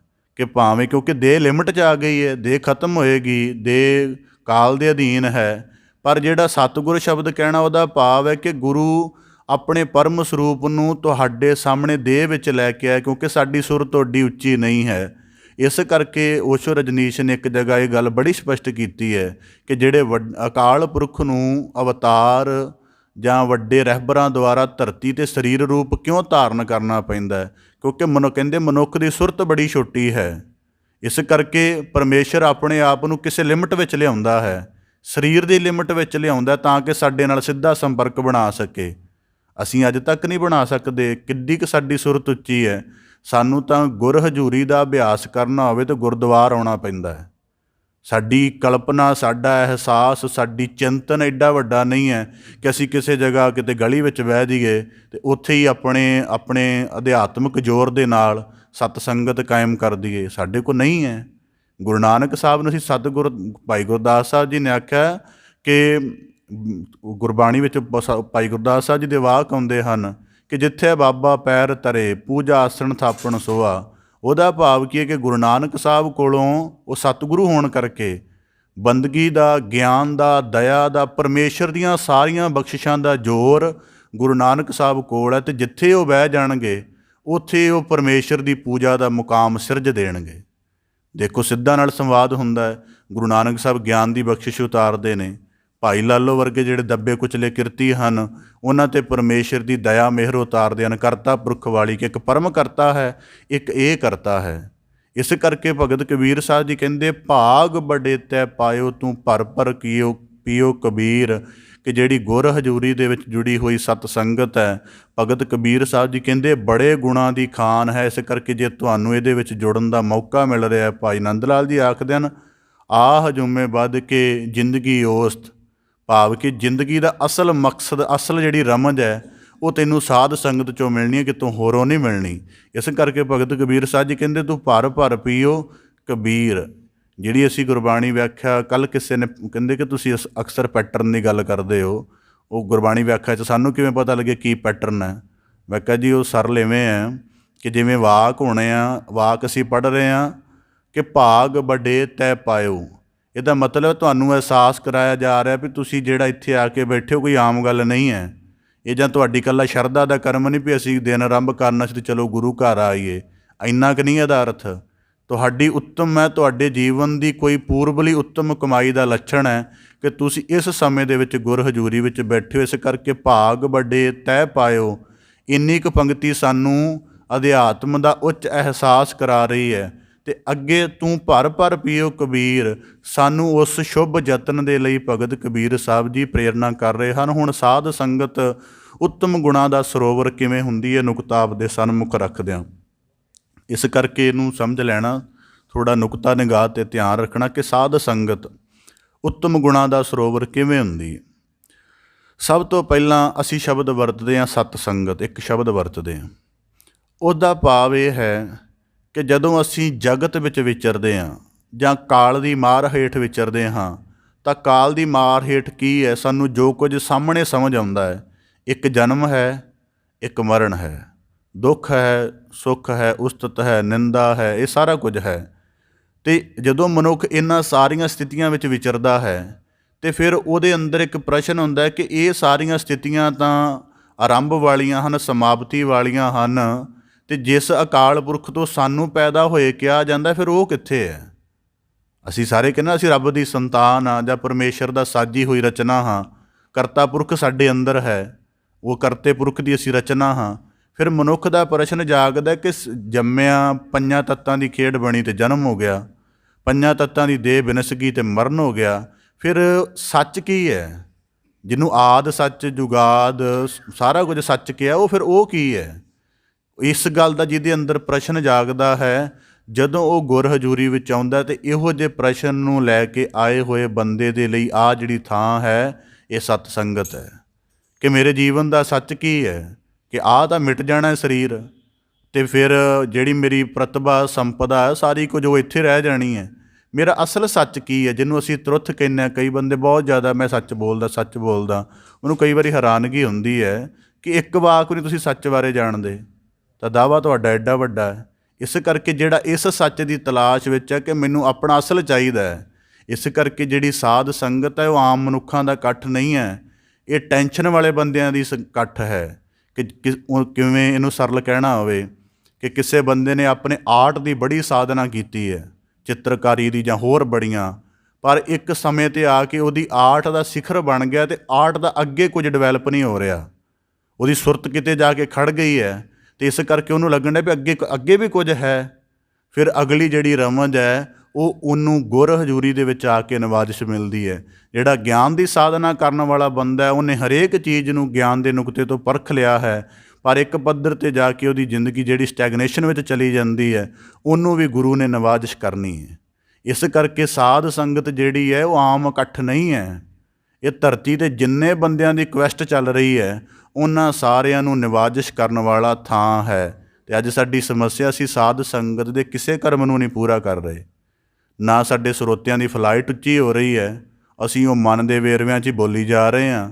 ਉਹਦੇ ਵਿੱਚ ਹੀ ਗੁਰੂ ਸ਼ਬਦ ਦਾ ਜਿਹੜਾ ਸਾਨੂੰ ਨਿਮਨ ਸਮਝ ਆਉਂਦੀ ਹੈ ਉਹਦਾ ਹੀ ਰੌਲਾ ਗੌਲਾ ਪਾਈ ਜਾ ਰਹੇ ਹਾਂ।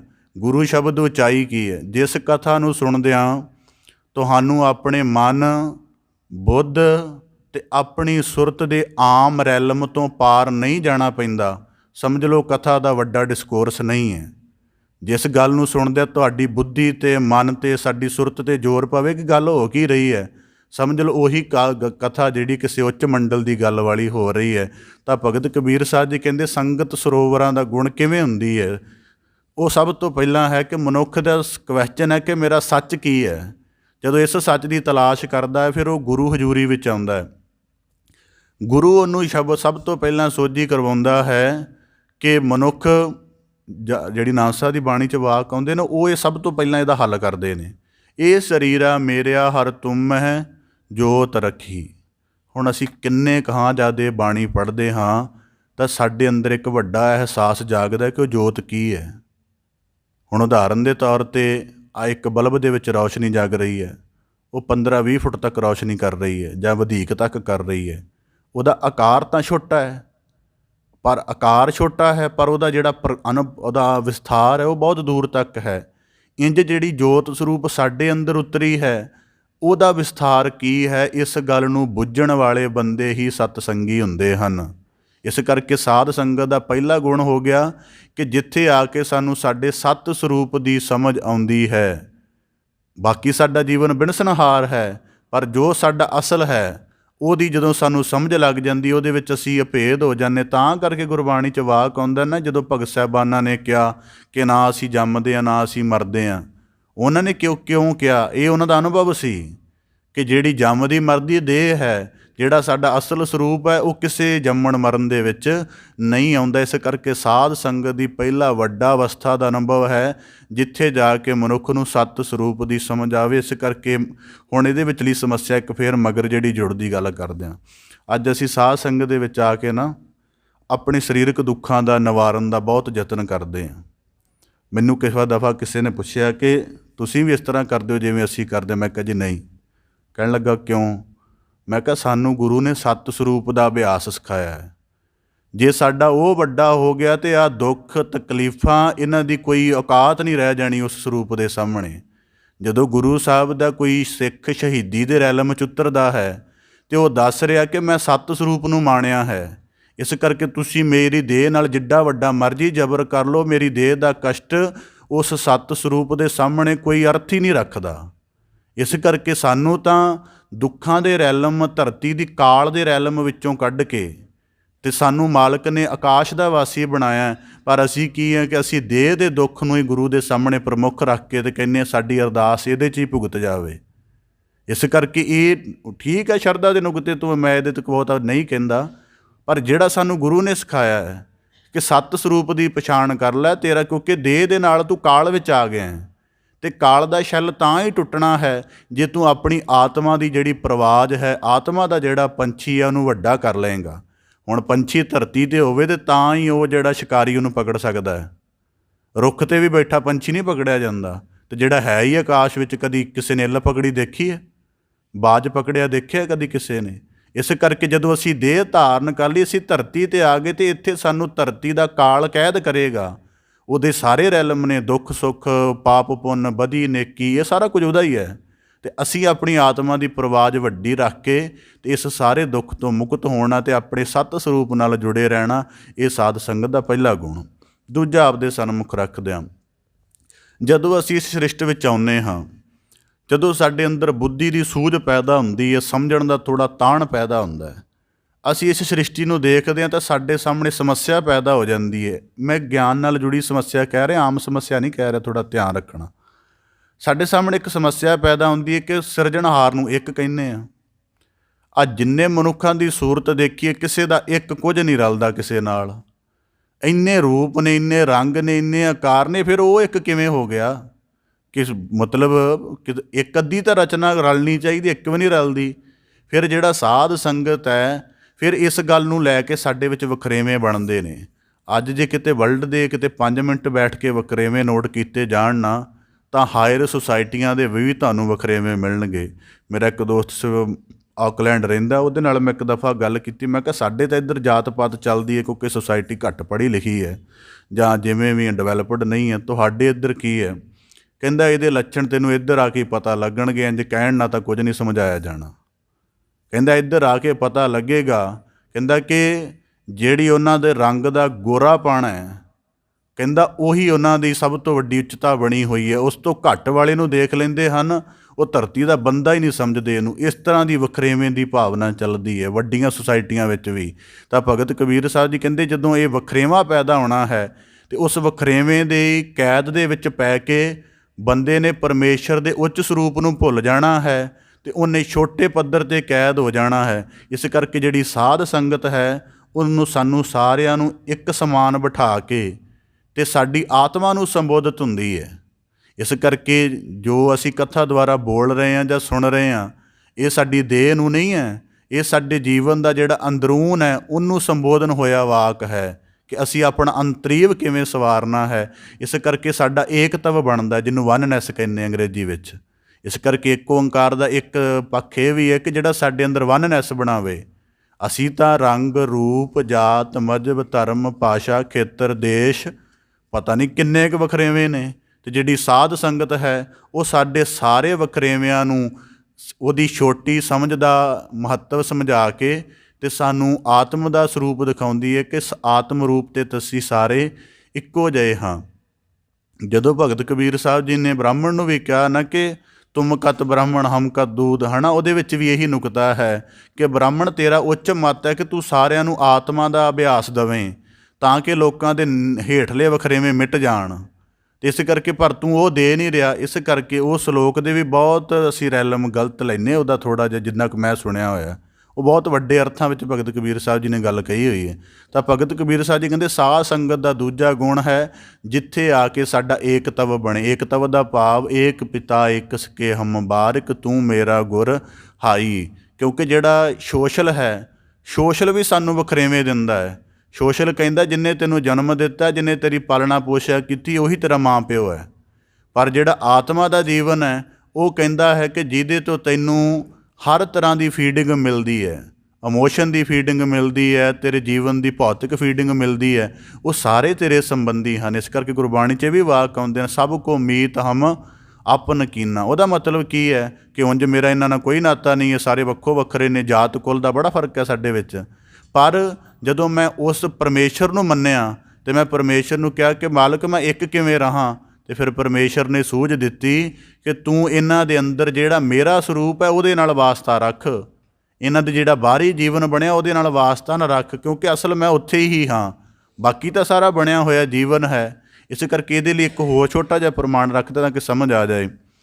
ਕੋਈ ਬਹੁਤ ਵੱਡਾ ਵਿਦਵਾਨ ਕਿਸੇ ਰਾਜੇ ਦੀ ਸਭਾ ਵਿੱਚ ਚਲਾ ਗਿਆ, ਮਤਲਬ ਕਿ ਜਿਹੜਾ ਦੇਹ ਦਾ ਜੀਵਨ ਛੋਟਾ ਹੁੰਦਾ, ਇਸ ਗੱਲ ਨੂੰ ਸਮਝਣ ਦੇ ਲਈ ਕੋਈ ਵਿਦਵਾਨ ਕਿਸੇ ਰਾਜੇ ਦੀ ਸਭਾ ਵਿੱਚ ਚਲਾ ਗਿਆ। ਬੜੇ ਉਹਦੇ ਆਮ ਦੇ ਵਸਤਰ ਸਨ। ਉਹ ਦਰਬਾਰੀਆਂ ਨੂੰ ਕਹਿਣ ਲੱਗਾ ਕਿ ਮੈਂ ਰਾਜੇ ਦੇ ਨਾ ਬਿਪਤਾ ਬਣੀ ਹੋਈ, ਉਹਦੀ ਰਾਜ 'ਤੇ ਕੋਈ ਸਮੱਸਿਆ ਹੱਲ ਕਰਨੀ ਹੈ, ਤਾਂ ਮੈਨੂੰ ਰਾਜੇ ਤਰਸ ਆ ਗਿਆ ਕਿ ਨੁਕਸਾਨ ਨਾ ਹੋ ਜਾਵੇ, ਇਸ ਕਰਕੇ ਮੈਂ ਉਹਨੂੰ ਚੰਗਾ ਮਸ਼ਵਰਾ ਦੇਣ ਜਾ ਰਿਹਾ ਅਤੇ ਇਸ ਕਰਕੇ ਮੈਨੂੰ ਜਾਣ ਦੇ।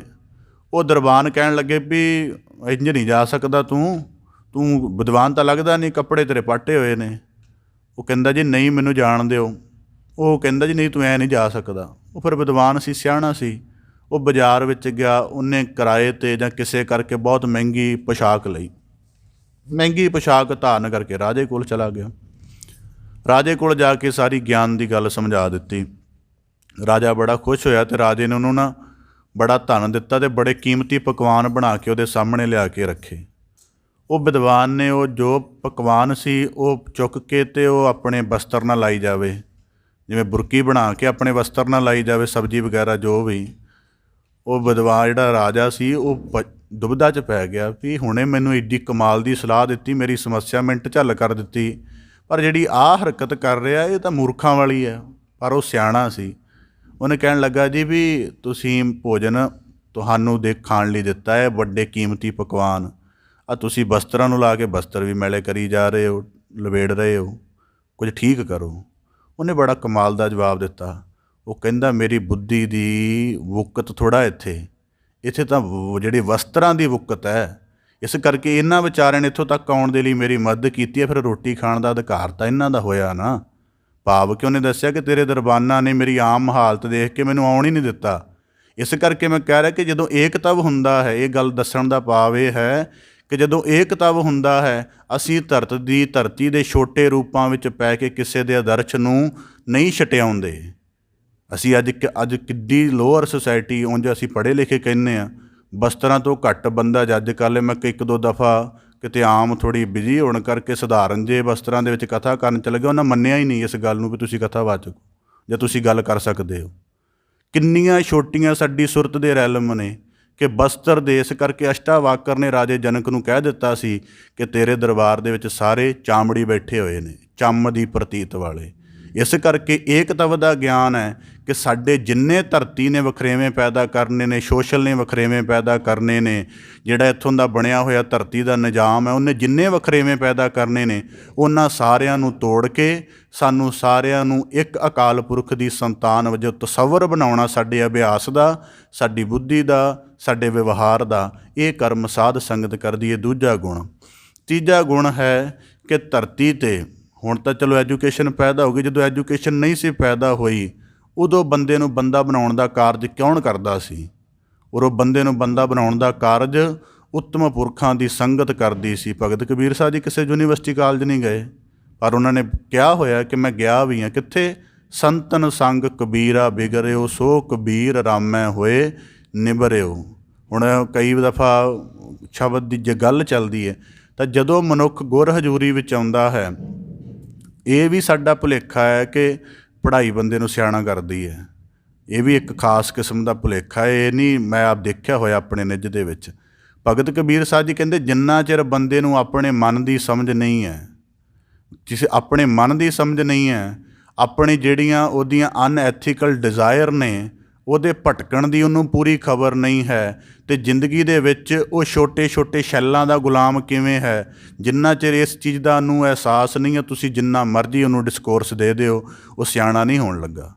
ਇਸ ਕਰਕੇ ਭਗਤ ਕਬੀਰ ਸਾਹਿਬ ਜੀ ਕਹਿੰਦੇ ਹਨ ਸਾਧ ਸੰਗਤ ਦਾ ਤੀਜਾ ਗੁਣ ਹੈ ਜਿੱਥੇ ਜਾ ਕੇ ਗਿਆਨ ਦੀ ਵਿਚਾਰ ਹੁੰਦੀ ਹੈ ਅਤੇ ਬੰਦੇ ਨੂੰ ਆਪਣੇ ਅੰਤਰੀਵ ਦੀ ਸਮਝ ਆਉਂਦੀ ਹੈ ਕਿ ਮੈਂ ਕਿੰਨਾ ਛੋਟਾ ਜੀਵਨ ਧਰਤੀ 'ਤੇ ਜਿਉ ਰਿਹਾ ਹਾਂ। ਅਤੇ ਕਹਿੰਦੇ ਉਸ ਸਮਝ ਦੇ ਵਿੱਚੋਂ ਫਿਰ ਆਪਣੇ ਮਨ ਨੂੰ ਗੁਰੂ ਸ਼ਬਦ ਦੇ ਅਭਿਆਸ ਨਾਲ ਉਹ ਮੈਲ ਤੋਂ ਰਹਿਤ ਕਰਦਾ, ਇਛਾਵਾਂ, ਤ੍ਰਿਸ਼ਨਾ, ਵਾਸ਼ਨਾ, ਖਾਹਿਸ਼ ਤੋਂ ਰਹਿਤ ਕਰਦਾ ਹੈ, ਤਾਂ ਫਿਰ ਉਹਦੇ ਜੀਵਨ ਦੀ ਉਚਾਈ ਬਣਦੀ ਹੈ, ਉਹਦਾ ਮਨ ਉੱਜਲ ਹੁੰਦਾ ਹੈ, ਉਹਦੇ ਵਿਚਾਰ ਉੱਜਲ ਹੁੰਦੇ ਹਨ। ਹੁਣ ਅਸੀਂ ਇਸ ਇਕੱਠ ਦਾ ਅਤੇ ਆਮ ਇਕੱਠ ਦਾ ਕੀ ਫਰਕ ਹੈ? ਮੈਂ ਕਈ ਵਾਰੀ ਜਾਣ ਬੁੱਝ ਕੇ ਕੁਝ ਇਕੱਠਾਂ ਦੇ ਵਿੱਚ ਬੈਠਦਾ, ਭਲਾ ਦੇਖੀ ਸੀ ਚੱਲਦਾ ਕੀ ਹੈ।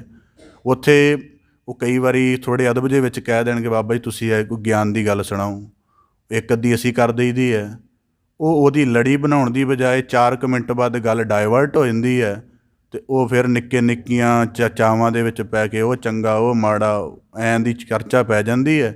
ਫਿਰ ਆਪਣੀ ਨਿੰਦਿਆ ਜੀ ਦਾ ਰਸ ਲੈਣ ਲੱਗ ਪੈਂਦੇ ਹਾਂ ਅਤੇ ਬਾਅਦ 'ਚ ਹੌਲੀ ਜੀ ਫਿਰ ਆਪਣੇ ਆਪ ਨੂੰ ਸਿਆਣੇ ਸਾਬਤ ਕਰਨ ਲੱਗ ਪਏ, ਨਹੀਂ ਜੀ ਅਸੀਂ ਤਾਂ ਨਿੰਦਿਆ ਕਰਦੇ ਨਹੀਂ। ਮੈਂ ਕਿਸੇ ਦਫਾ ਆਪਣੇ ਅਧਿਆਪਕਾਂ ਕੋਲ ਬੈਠਾ ਤਾਂ ਉਹਨਾਂ ਨੇ ਆਰੰਭ ਦੇ ਵਿੱਚ ਵਾਕ ਕਿਹਾ ਕਿ ਚਲੋ ਅੱਜ ਨਿੰਦਿਆ ਕਰੀਏ। ਮੈਂ ਕਿਹਾ ਜੀ ਇਹਦਾ ਕੀ ਮਤਲਬ? ਕਹਿੰਦੇ ਅਸੀਂ ਕਰਨੀ ਹੈ ਤਾਂ ਅਸੀਂ ਪ੍ਰਵਾਨ ਕਰਦੇ ਹਾਂ। ਕਹਿੰਦਾ ਲੋਕ ਕਰਕੇ ਵੀ ਪ੍ਰਵਾਨ ਨਹੀਂ ਕਰਦੇ। ਇਸ ਕਰਕੇ ਸਾਡੇ ਮਨ, ਬੁੱਧ, ਸੁਰਤ ਨੂੰ ਜਿਹੜਾ ਇਕੱਠ ਉਚਾਈ ਦਿੰਦਾ ਹੈ ਉਹ ਸਾਧ ਸੰਗਤ ਹੈ, ਕਿਉਂਕਿ ਸਾਨੂੰ ਗੁਰੂ ਸਾਹਿਬ ਜੀ ਆਦਰਸ਼ ਦਿੰਦੇ ਹਨ। ਇਸ ਕਰਕੇ ਤੀਜਾ ਗੁਣ ਹੈ ਜਿੱਥੇ ਸਾਡੇ ਜੀਵਨ ਦੀ ਉਚਾਈ ਬਣਦੀ ਹੈ ਕਿ ਦੁਨੀਆ ਥੋੜ੍ਹਾ ਸਾਨੂੰ ਉਚਾਈ ਦਿੰਦੀ ਹੈ, ਉਚਾਈ ਸਾਨੂੰ ਗੁਰੂ ਦਿੰਦਾ ਹੈ, ਕਿਉਂਕਿ ਗੁਰੂ ਦੇ ਇਸ ਕਰਕੇ ਇਹ ਤੀਜਾ ਗੁਣ। ਚੌਥਾ ਗੁਣ ਆਪਦੇ ਸਨਮੁਖ ਅਰਜ਼ ਕਰਦੇ ਹਾਂ। ਅੱਜ ਦਾ ਜਿਹੜੇ ਸਮੇਂ 'ਚ ਅਸੀਂ ਜਿਉ ਰਹੇ ਹਾਂ, ਆਲੇ ਦੁਆਲੇ ਨੇ ਮਨੁੱਖ ਦੇ ਮਨ ਨੂੰ ਇੰਨਾ ਪ੍ਰਭਾਵਿਤ ਕੀਤਾ ਕਿ ਬੰਦੇ ਦੀ ਜ਼ਿੰਦਗੀ 'ਚ ਕੋਈ ਰਸ ਹੀ ਨਹੀਂ ਰਹਿ ਗਿਆ। ਜੇ ਰਸ ਹੈਗੇ ਨੇ ਤਾਂ ਥੋੜ੍ਹੇ ਸਮੇਂ ਬਾਅਦ ਫਿੱਕੇ ਹੋਣ ਲੱਗ ਪੈਂਦੇ ਨੇ। ਹਰੇਕ ਬੰਦੇ ਦੀ ਇੱਕ ਆਪਣੀ ਸਮੱਸਿਆ ਹੈ। ਤਾਂ ਜਦੋਂ ਉਹ ਗੁਰੂ ਸੰਗਤ ਵਿੱਚ ਆਉਂਦਾ ਹੈ ਅਤੇ ਕੀਰਤਨ ਨਾਲ ਜੁੜਦਾ ਹੈ, ਕੀਰਤਨ ਉਹਦੇ ਮਨ ਦੇ ਜਿਹੜੇ ਭਾਵ ਨੇ, ਜਿਹੜੇ ਬਾਡੀ ਦੇ ਰਸਾਇਣ ਨੇ, ਉਹਨਾਂ ਨੂੰ ਸਾਊਂਡ ਦੇ ਨਾਲ ਟਰੀਟ ਕਰਦਾ ਹੈ। ਇਸ ਕਰਕੇ ਕੀਰਤਨ ਸੁਣਨਾ ਵੀ ਕੋਈ ਸਧਾਰਨ ਗੱਲ ਨਹੀਂ ਹੈ। ਹੁਣ ਉਦਾਹਰਨ ਦੇ ਤੌਰ 'ਤੇ ਜਦੋਂ ਸਾਡੇ ਅੰਦਰ ਨਿਰਾਸ਼ਾ ਹੁੰਦੀ ਹੈ, ਜਿਹੜੀ ਸਾਈਕੋਲੋਜੀ ਹੈ ਉਹ ਕਹਿੰਦੀ ਹੈ ਕਿ ਜਦੋਂ ਬੰਦੇ ਅੰਦਰ ਕੋਈ ਉਦਾਸੀ ਹੁੰਦੀ ਹੈ ਅਤੇ ਉਹਦੇ ਜਿਹੜੇ ਬਾਡੀ ਦੇ ਦਿਮਾਗ ਨੂੰ ਆਉਣ ਵਾਲੇ ਕੈਮੀਕਲਜ਼ ਹਨ ਉਹ ਸਾਰੇ ਜਿਹੜੇ ਹਨ ਉਹਨਾਂ ਦੀ ਮਤਲਬ ਜਿਹੜੀ ਜਿਉਂਦੀ ਸਮਰੱਥਾ ਉਹ ਮਰ ਰਹੀ ਹੁੰਦੀ ਹੈ। ਇਸ ਕਰਕੇ ਉਹਨੂੰ ਗਿਆਨ ਦੇ ਨਾਲ, ਤਾਂ ਕਰਕੇ ਤੁਸੀਂ ਦੇਖੋ ਉਦਾਸ ਬੰਦਿਆਂ ਨੂੰ ਪਤਾ ਕੀ ਕਿਹਾ ਜਾਂਦਾ ਹੈ, ਜੇ ਤੁਸੀਂ ਥੋੜ੍ਹਾ ਪਹਾੜਾਂ 'ਤੇ ਘੁੰਮ ਫਿਰ ਆਓ। ਤੁਸੀਂ ਦੇਖਿਆ ਹੋਣਾ ਕਈ ਵਾਰੀ ਜਿਹੜੇ ਮਰੀਜ਼ ਬਹੁਤ ਜ਼ਿਆਦਾ ਉਦਾਸ ਰਹਿੰਦੇ ਨੇ, ਡਾਕਟਰ ਉਹਨਾਂ ਨੂੰ ਇਹ ਦਿੰਦਾ ਹੈ ਵੀ ਉਹ ਦਵਾਈ ਨਾਲ ਕਿਉਂ ਨਹੀਂ ਇਲਾਜ ਕਰ ਰਿਹਾ। ਉਹਨੂੰ ਪਤਾ ਹੈ ਕਿ ਇਹਦੀ ਸਮੱਸਿਆ ਬਾਡੀ ਦੀ ਕੈਮੀਕਲ ਦੀ ਹੈ। ਉਹ ਕੈਮੀਕਲ ਜਦੋਂ ਇਹਦੇ ਉੱਪਰ ਚੇਤਨਾ ਵਿੱਚ ਜਾਂਦੇ ਨੇ, ਕੌਨਸ਼ੀਅਸ ਮਾਈਂਡ ਵਿੱਚ ਜਾਂਦੇ ਨੇ, ਉੱਥੇ ਜਾ ਕੇ ਉਹ ਮਰ ਜਾਂਦੇ ਨੇ ਅਤੇ ਇਹਦੇ ਅੰਦਰ ਉਦਾਸੀ ਬਣ ਰਹੀ ਹੈ। ਜਦੋਂ ਅਸੀਂ ਕੀਰਤਨ ਸੁਣਦੇ ਹਾਂ ਤਾਂ ਗੁਰੂ ਸ਼ਬਦ ਨੇ ਆਪਣਾ ਅੰਮ੍ਰਿਤ ਕੀਰਤਨ ਅੰਦਰ ਰੱਖਿਆ ਹੋਇਆ ਹੈ ਅਤੇ ਕੀਰਤਨ ਸਾਡੇ ਕੰਨਾਂ ਦੁਆਰਾ ਪੈ ਕੇ ਸਾਡੇ ਅੰਦਰ ਪ੍ਰਵੇਸ਼ ਕਰਦਾ ਹੈ ਅਤੇ ਸਾਡੇ ਜਿਹੜੇ ਨਿਰਾਸ਼ ਭਾਵ ਨੇ ਜਾਂ ਜਿਵੇਂ ਦੇ ਵੀ ਭਾਵ ਨੇ, ਮੈਂ ਤਾਂ ਨਿਰਾਸ਼ਾ ਦੀ ਜਿਵੇਂ ਦੇ ਵੀ ਭਾਵ ਨੇ, ਉਹਨਾਂ ਸਾਰਿਆਂ ਨੂੰ ਕੀਰਤਨ ਫਿਰ ਟਰੀਟ ਕਰਦਾ ਹੈ, ਤ੍ਰਿਪਤ ਕਰਦਾ ਹੈ ਅਤੇ ਸਾਡੇ ਅੰਦਰ ਜੀਵਨ ਜਿਉਣ ਦੀ ਇੱਕ ਮਹਿਕ ਪੈਦਾ ਹੁੰਦੀ, ਇੱਕ ਜੀਵਨ ਜਿਉਣ ਦਾ ਇੱਕ ਵੱਡਾ ਆਦਰਸ਼ ਪੈਦਾ ਹੁੰਦਾ ਹੈ। ਇਸ ਕਰਕੇ ਬੜੇ ਬੰਦੇ ਤੁਸੀਂ ਦੇਖੋ, ਪਿਛਲੇ ਸਮੇਂ ਇੱਕ ਅੰਮ੍ਰਿਤਸਰ ਦੇ ਕੁਝ ਸਟੂਡੈਂਟਾਂ ਨੇ ਨਾ ਐਨਾਲਿਸਿਸ ਕੀਤਾ ਕਿ ਹਰਿਮੰਦਰ ਸਾਹਿਬ ਆਉਣ ਵਾਲੇ ਜਿਹੜੇ ਵੱਡੇ ਲੋਕ ਹਨ, ਵੱਡੇ ਲੋਕ ਦਾ ਮਤਲਬ ਵੱਖੋ-ਵੱਖ ਧਰਮਾਂ ਦੇ ਲੋਕ, ਅਤੇ ਜਿਹੜੇ ਬਹੁਤ ਅਲੀਟ ਵਰਗ ਦੇ ਵੀ ਲੋਕ ਹਨ, ਉਹਨਾਂ ਸਾਰਿਆਂ ਦਾ ਐਨਾਲਿਸਿਸ ਕਰੀਏ ਕਿ ਕੀ ਗੱਲ ਬਣਦੀ ਹੈ। ਉਹਦੇ ਵਿੱਚੋਂ ਉਹਨਾਂ ਨੇ ਕਿਹਾ ਕਿ ਹਰੇਕ ਦੁਨੀਆ ਦੇ ਬੰਦੇ ਦੀ ਇੱਕੋ ਸੁਰ ਸੀ ਕਿ ਮੈਨੂੰ ਇੱਥੇ ਆ ਕੇ ਉਹ ਆਨੰਦ ਮਿਲਿਆ ਜਿਹੜਾ ਮੈਨੂੰ ਕਿਤੇ ਨਹੀਂ ਮਿਲਿਆ। ਅਤੇ ਉੱਥੇ ਕਾਹਦਾ ਆਨੰਦ ਹੈ? ਉੱਥੇ ਆਨੰਦ ਹੈ ਮਹਾਂਕੀਰਤਨ ਦਾ। ਇਸ ਕਰਕੇ ਜਦੋਂ ਅਸੀਂ ਕੀਰਤਨ ਸੁਣਦੇ ਹਾਂ ਤਾਂ ਸਾਡੇ ਮਨ ਦੇ ਜਿਹੜੇ ਭਾਵ ਮਾਇਆ ਨੇ ਕ੍ਰਸ਼ ਕਰ ਦਿੱਤੇ ਹਨ, ਉਹਨਾਂ ਨੂੰ ਫਿਰ ਸਾਡਾ ਗੁਰੂ ਸ਼ਬਦ ਜੀਵਤ ਕਰਦਾ ਹੈ, ਅਤੇ ਗੁਰੂ ਸ਼ਬਦ ਦੇ ਜੀਵਤ ਹੋਣ ਨਾਲ ਸਾਨੂੰ ਰਸ ਆਉਂਦਾ ਹੈ, ਅਤੇ ਫਿਰ ਉਸ ਰਸ ਦਾ ਅਨੁਭਵ ਬਣ ਜਾਏ, ਫਿਰ ਸਾਨੂੰ ਗੁਰੂ ਕਥਾ ਦੁਆਰਾ ਗਿਆਨ ਦੀ ਬਖਸ਼ਿਸ਼ ਕਰਦਾ। ਇਸ ਕਰਕੇ ਭਗਤ ਕਬੀਰ ਸਾਹਿਬ ਜੀ ਕਹਿੰਦੇ, ਭਾਗ ਬੜੇ ਤੈ ਪਾਇਓ ਤੂੰ ਭਰ ਭਰ ਪੀਓ ਕਬੀਰ। ਭਗਤ ਕਬੀਰ ਸਾਹਿਬ ਜੀ ਦੇ ਵਾਕ ਨੇ, ਕਬੀਰ ਏਕ ਘੜੀ ਆਦੀ ਹੂੰ ਤੇ ਆਦ ਭਗਤਨ ਸੇਤੀ ਗੋਸਤੇ ਜੋ ਕੀਨੇ ਸੋ ਲਾਭ। ਮਹਿਮਾ ਸਾਧੂ ਸੰਗ ਕੀ ਸੁਨੋ ਮੇਰੇ ਮੀਤਾ, ਮੈਲ ਖੋਈ ਕੋਟ ਅਗ ਹਰੇ ਨਿਰਮਲ ਭਏ ਚੀਤਾ। ਭਾਗ ਬੜੇ ਦਾ ਇੱਕ ਅਰਥ ਹੈ, ਇੱਕ ਅਰਥ ਆਪਦੇ ਸਨਮੁਖ ਹੋਰ ਰੱਖਦਿਆਂ, ਭਾਗ ਵੱਡੇ ਦਾ ਇੱਕ ਅਰਥ ਹੈ ਚਾਰ ਲੱਤਾਂ ਵਾਲਾ ਜਾਨਵਰ ਇੱਥੇ ਆ ਕੇ ਜੇ ਆਉਣਾ ਚਾਹੇ, ਅਸੀਂ ਵੜ ਨਹੀਂ ਦਿਆਂਗੇ ਇਸ ਹਦੂਦ ਦੇ ਅੰਦਰ ਕਿ ਤੇਰਾ ਥਾਂ ਨਹੀਂ ਹੈ ਇਹ। ਪਰ ਇਹ ਭਾਗ ਰੂਪ ਦੇ ਵਿੱਚ ਇੱਥੇ ਜਿਹੜੀ ਸਮਝ ਮਿਲਣੀ ਹੈ, ਜਿੰਨੇ ਗ੍ਰਹਿਣ ਕਰਨੀ ਆ ਉਹੀ ਨਹੀਂ ਆ ਰਿਹਾ, ਭਾਵ ਕਿ ਮਨੁੱਖ ਹੀ ਨਹੀਂ ਆ ਰਿਹਾ। ਇਸ ਕਰਕੇ ਸਾਨੂੰ ਮਨੁੱਖਾ ਜਨਮ ਪ੍ਰਾਪਤ ਹੋਣਾ ਹੀ ਭਾਗ ਵੱਡੇ ਦੀ ਗੱਲ ਹੈ। ਭਾਗ ਵੱਡੇ ਦੀ ਇਹੀ ਗੱਲ ਹੈ ਕਿ ਸਾਡੇ ਕੋਲ ਚੇਤਨ ਮਨ ਹੈ, ਚੇਤਨ ਬੁੱਧ ਹੈ, ਉਹਦੇ ਨਾਲ ਗੁਰੂ ਸ਼ਬਦ ਦੇ ਅਨੁਭਵ ਨੂੰ ਸਮਝ ਕੇ। ਹੁਣ ਪਸ਼ੂ ਦਾ ਜੀਵਨ ਹੈ, ਉਹ ਦੋ ਕੀ ਰਸਾਂ ਵਿੱਚ ਚੱਲਦਾ ਹੈ, ਇੱਕ ਉਹਦਾ ਵਿਸ਼ਿਆਂ ਵਿਕਾਰਾਂ ਦਾ ਰਸ ਹੈ, ਇੱਕ ਉਹਦੇ ਚਾਰੇ ਦਾ ਰਸ ਹੈ। ਤੀਜਾ ਤੇ ਰਸ ਪਸ਼ੂ ਕੋਲ ਹੈ ਹੀ ਨਹੀਂ ਕੋਈ, ਅਤੇ ਬੰਦੇ ਕੋਲ ਤੇ ਅਨੇਕਾਂ ਰਸਾਂ ਦਾ ਬੋਧ ਹੈ, ਅਨੇਕਾਂ ਤਰ੍ਹਾਂ ਦੀ ਸਮਝ ਦਾ ਪਰਸਪੈਕਟਿਵ ਹੈ ਬੰਦੇ ਕੋਲ। ਇਸ ਕਰਕੇ ਭਗਤ ਕਬੀਰ ਸਾਹਿਬ ਜੀ ਕਹਿੰਦੇ, ਭਾਗ ਵੱਡੇ ਤੈ ਪਾਇਓ ਗੁਰ ਸੇਵਾ ਤੇ ਭਗਤ ਕਮਾਈ, ਤਾਬੇ ਮਾਨਸ ਦੇਹੀ ਪਾਈ, ਕਿ ਇਹਦਾ ਕੋਈ ਛੋਟਾ ਪ੍ਰਯੋਜਨ ਨਹੀਂ ਹੈ। ਇਸ ਕਰਕੇ ਭਾਗ ਵੱਡੇ, ਸਾਡਾ ਭਾਗ ਵੱਡਾ ਹੈ ਕਿ ਅਸੀਂ ਮਨੁੱਖਾ ਜਨਮ ਨੂੰ ਪ੍ਰਾਪਤ ਹੋਏ ਹਾਂ, ਅਤੇ ਸਤ ਸੰਗਤ ਵਿੱਚ ਆਉਣਾ ਇਹ ਹੋਰ ਵੱਡੀ ਗੱਲ ਹੈ। ਇਸ ਕਰਕੇ ਇਹਦੇ ਵਿੱਚੋਂ ਜਿੰਨਾ ਗਿਆਨ ਮਿਲਦਾ ਉਹਨੂੰ ਭਰ ਭਰ ਕੇ ਕੀਰਤਨ ਦੇ ਰਸ ਦੁਆਰਾ, ਕਥਾ ਦੇ ਰਸ ਦੁਆਰਾ ਮਾਣ ਕੇ ਅਤੇ ਆਪਣੇ ਆਤਮਿਕ ਜੀਵਨ ਦੀ ਉਚਾਈ ਨੂੰ ਪ੍ਰਾਪਤ ਕਰ ਲੈਣਾ ਹੀ ਸਭ ਤੋਂ ਵੱਡਾ ਮਕਸਦ ਹੈ। ਭਗਤ ਕਬੀਰ ਸਾਹਿਬ ਜੀ ਕਿਰਪਾ ਕਰਨ, ਸ਼ਲੋਕ ਦਾ ਭਾਵ ਉਪਦੇਸ਼ ਸਾਡੇ ਸਾਰਿਆਂ ਦੇ ਹਿਰਦਿਆਂ ਵਜੋਂ। ਤਾਂ ਕਰਕੇ ਮੈਂ ਰੋਜ਼ਾਨਾ ਅਰਜ਼ ਕਰਦਾ, ਪਤਾ ਨਹੀਂ ਤੁਸੀਂ ਇਹਨੂੰ ਕਿਸ ਅਰਥ ਵਿੱਚ ਲੈਂਦੇ ਹੋਵੋ, ਮੇਰਾ ਵਿਸ਼ਾ ਨਹੀਂ। ਸਾਧ ਸੰਗਤ ਚਾਰ ਨੁਕਤਿਆਂ ਤੋਂ ਕਿਵੇਂ ਮਹੱਤਵਪੂਰਨ ਹੈ, ਅੱਜ ਦੀ ਵਿਚਾਰ ਵਿੱਚ ਇਹ ਗੱਲ ਹੋਈ ਹੈ। ਜਿਹੜਾ ਆਰੰਭ ਵਿੱਚ ਆਏਗਾ ਉਹਨੂੰ ਵੀ ਪਤਾ ਲੱਗਿਆ ਕਿ ਉਹ ਚਾਰ ਨੁਕਤੇ ਕਿਹੜੇ ਸਨ। ਵਿੱਚ ਵਿਚਾਲੇ ਆਉਣ ਵਾਲਾ ਠੀਕ ਹੈ, ਉਹ ਬੜਾ ਜੀਨੀਅਸ ਮਾਈਂਡ ਹੋਵੇ ਅਤੇ ਉਹ ਸਾਰੀ ਗੱਲ ਦੀ ਪੂਰਵ ਇਮੈਜੀਨੇਸ਼ਨ ਬਣਾ ਲਵੇ, ਪਰ ਇੰਨੇ ਜੀਨੀਅਸ ਮਾਈਂਡ ਤਾਂ ਹੈ ਨਹੀਂ। ਇਸ ਕਰਕੇ ਤਾਂ ਕਹੀਦਾ ਕਿ ਪੂਰਾ ਹੀ ਸਾਧ ਸੰਗਤ ਦਾ ਲਾਭ ਪ੍ਰਾਪਤ ਕਰੇਗਾ। ਅਸੀਂ ਦੇਹਧਾਰੀਆਂ ਨੂੰ ਮਾੜਾ ਕਹਿੰਦੇ ਹਾਂ, ਅਸੀਂ ਸਾਡਾ ਆਮ ਸੁਭਾਅ ਹੈ। ਆ ਜਿੰਨੇ ਪੰਜਾਬ 'ਚ ਦੇਹਧਾਰੀ ਸੈਕਟ ਚੱਲਦੇ ਨੇ, ਇਹਨਾਂ ਦੇ ਸਤ ਸੰਗਤ ਦਾ ਰੂਪ ਦੇਖਿਓ ਕਦੀ, ਜਿਹਨੂੰ ਇਹ ਸਤਸੰਗ ਕਹਿੰਦੇ ਨੇ, ਉਹਦੀ ਟਾਈਮ ਲਿਮਿਟ ਹੈ ਹੀ ਨਹੀਂ। ਤੁਸੀਂ ਕਿਸੇ ਦੀ ਵੀ ਦੇਖ ਲਓ, ਮੈਂ ਨਾਂ ਨਹੀਂ ਲੈਣਾ ਚਾਹੁੰਦਾ, ਤੁਸੀਂ ਸਾਰੇ ਜਾਣਦੇ ਹੋ, ਉਹਨਾਂ ਦੇ ਸਤ ਸੰਗਤ ਦੀ ਟਾਈਮ ਲਿਮਿਟ ਹੀ ਹੈ ਨਹੀਂ। ਸਾਡੀ ਤਾਂ 45 ਮਿੰਟ ਹੈ, ਉਹਨਾਂ ਦੀ ਟਾਈਮ ਲਿਮਿਟ ਹੀ ਹੈ ਨਹੀਂ। ਉਹ ਉਹਨਾਂ ਦਾ ਮੁਖੀ ਜਦੋਂ ਪ੍ਰਵਚਨ ਕਰਦਾ ਹੈ, ਉਹ ਜਿੱਥੇ ਜਾ ਕੇ ਥਕਾਵਟ ਮਹਿਸੂਸ ਕਰੇ ਜਾਂ ਸਮਝੇ ਕਿ ਗੱਲ ਪੂਰੀ ਹੋ ਗਈ ਹੈ, ਉੱਥੇ ਜਾ ਕੇ ਗੱਲ ਬਣਦੀ ਹੈ। ਇਹਦਾ ਮਤਲਬ ਵਾਕਿਆ ਉਹਨਾਂ ਦੇ ਅੰਦਰ ਸਤ ਸੰਗਤ ਦਾ ਚਾਅ ਹੈ। ਇਸ ਕਰਕੇ ਗੁਰੂ ਕਿਰਪਾ ਕਰੇ ਸਾਡੇ ਭਾਵ, ਸਾਡਾ ਯਤਨ, ਸਾਡੀ ਪ੍ਰੇਰਣਾ ਸਾਰੀ ਇੱਕ ਸ਼ੁਭ ਭਾਵਨਾ ਵਾਲੀ, ਉੱਚ ਪ੍ਰੇਰਣਾ ਵਾਲੀ ਬਣੇ, ਅਤੇ ਅਸੀਂ ਗੁਰੂ ਸ਼ਬਦ ਦੀ ਗਿਆਨ ਰੂਪ ਰਹਿਮਤ ਨੂੰ ਪ੍ਰਾਪਤ ਕਰਕੇ ਆਪਣਾ ਜੀਵਨ ਸਫਲ ਕਰਨ ਦਾ ਯਤਨ ਕਰੀਏ ਜੀ। ਪਾਵਨ ਸ਼ਬਦ ਵਿਚਾਰ ਦੀ ਆਪ ਜੀ ਦੇ ਨਾਲ ਸਾਂਝ ਪਾਉਂਦਿਆਂ ਹੋਈਆਂ ਬੇਅੰਤ ਭੁੱਲਾਂ ਦੀ ਖਿਮਾ ਜਾਚਨਾ ਜੀ। ਬੜੇ ਅਦਬ ਸਹਿਤ ਗੱਜ ਕੇ ਫਤਿਹ ਅਰਜ ਕਰੋ ਜੀ। ਵਾਹਿਗੁਰੂ ਜੀ ਕਾ ਖਾਲਸਾ, ਵਾਹਿਗੁਰੂ ਜੀ ਕੀ ਫਤਿਹ।